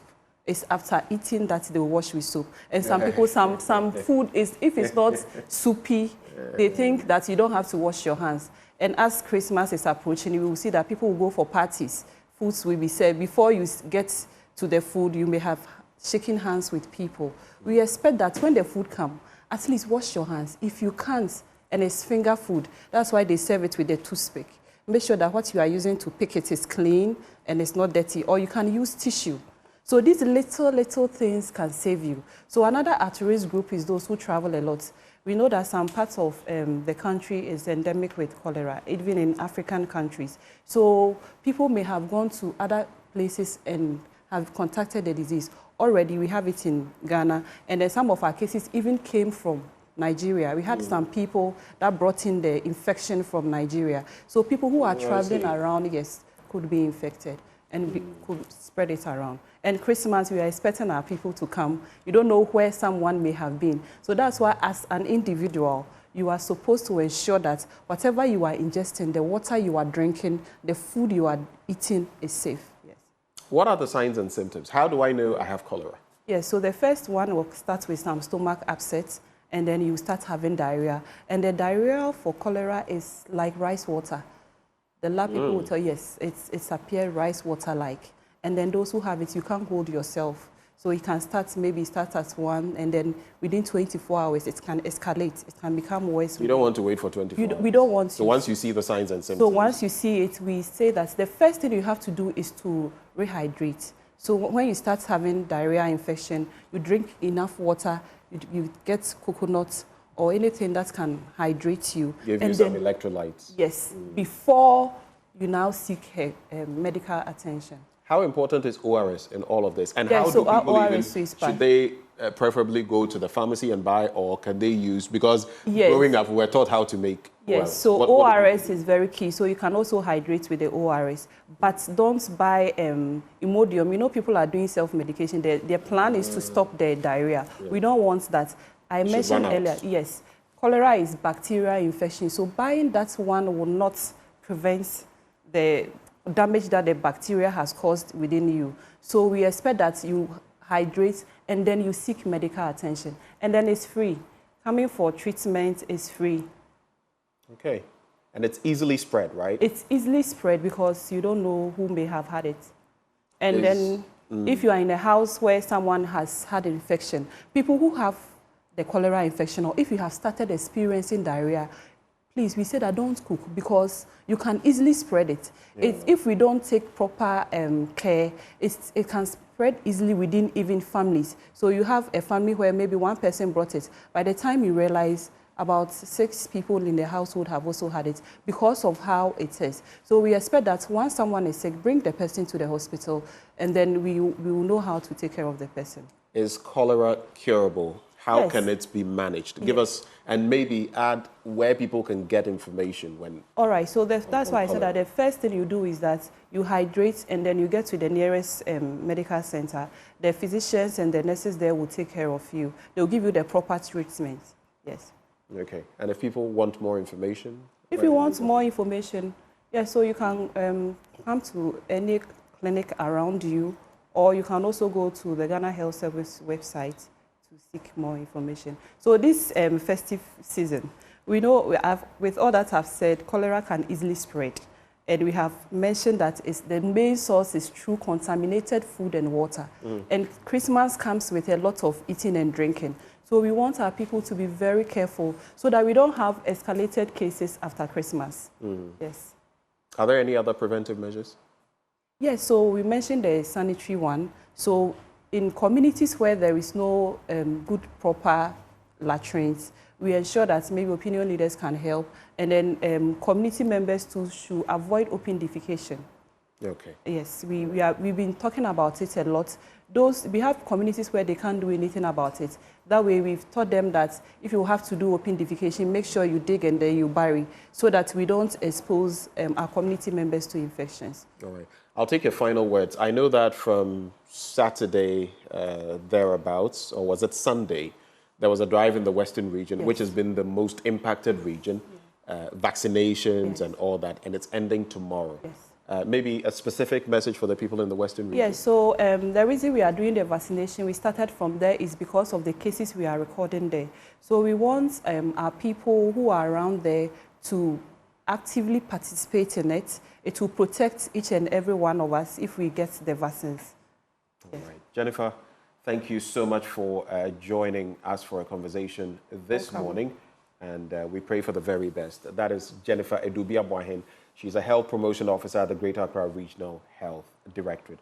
Before I go, let me leave you with this message. I know for Christmas, many of you may be thinking of where to go to get those nice, lovely items for your children. Well, the Image, mom and kids, is calling on you. They say nurturing moms, nurturing babies. If you're thinking of lovely stuff for your babies this Christmas, that's where to go. Locate them at Kira V. You remember there was a song back then, Kira V, Ame Papadia. Do you remember?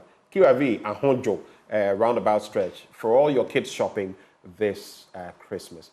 And that's how we cap off the show today. I did this together with Sweetie Abochi. But stay tuned. We're serving you all the information you need on Joy News Desk up next. Enjoy.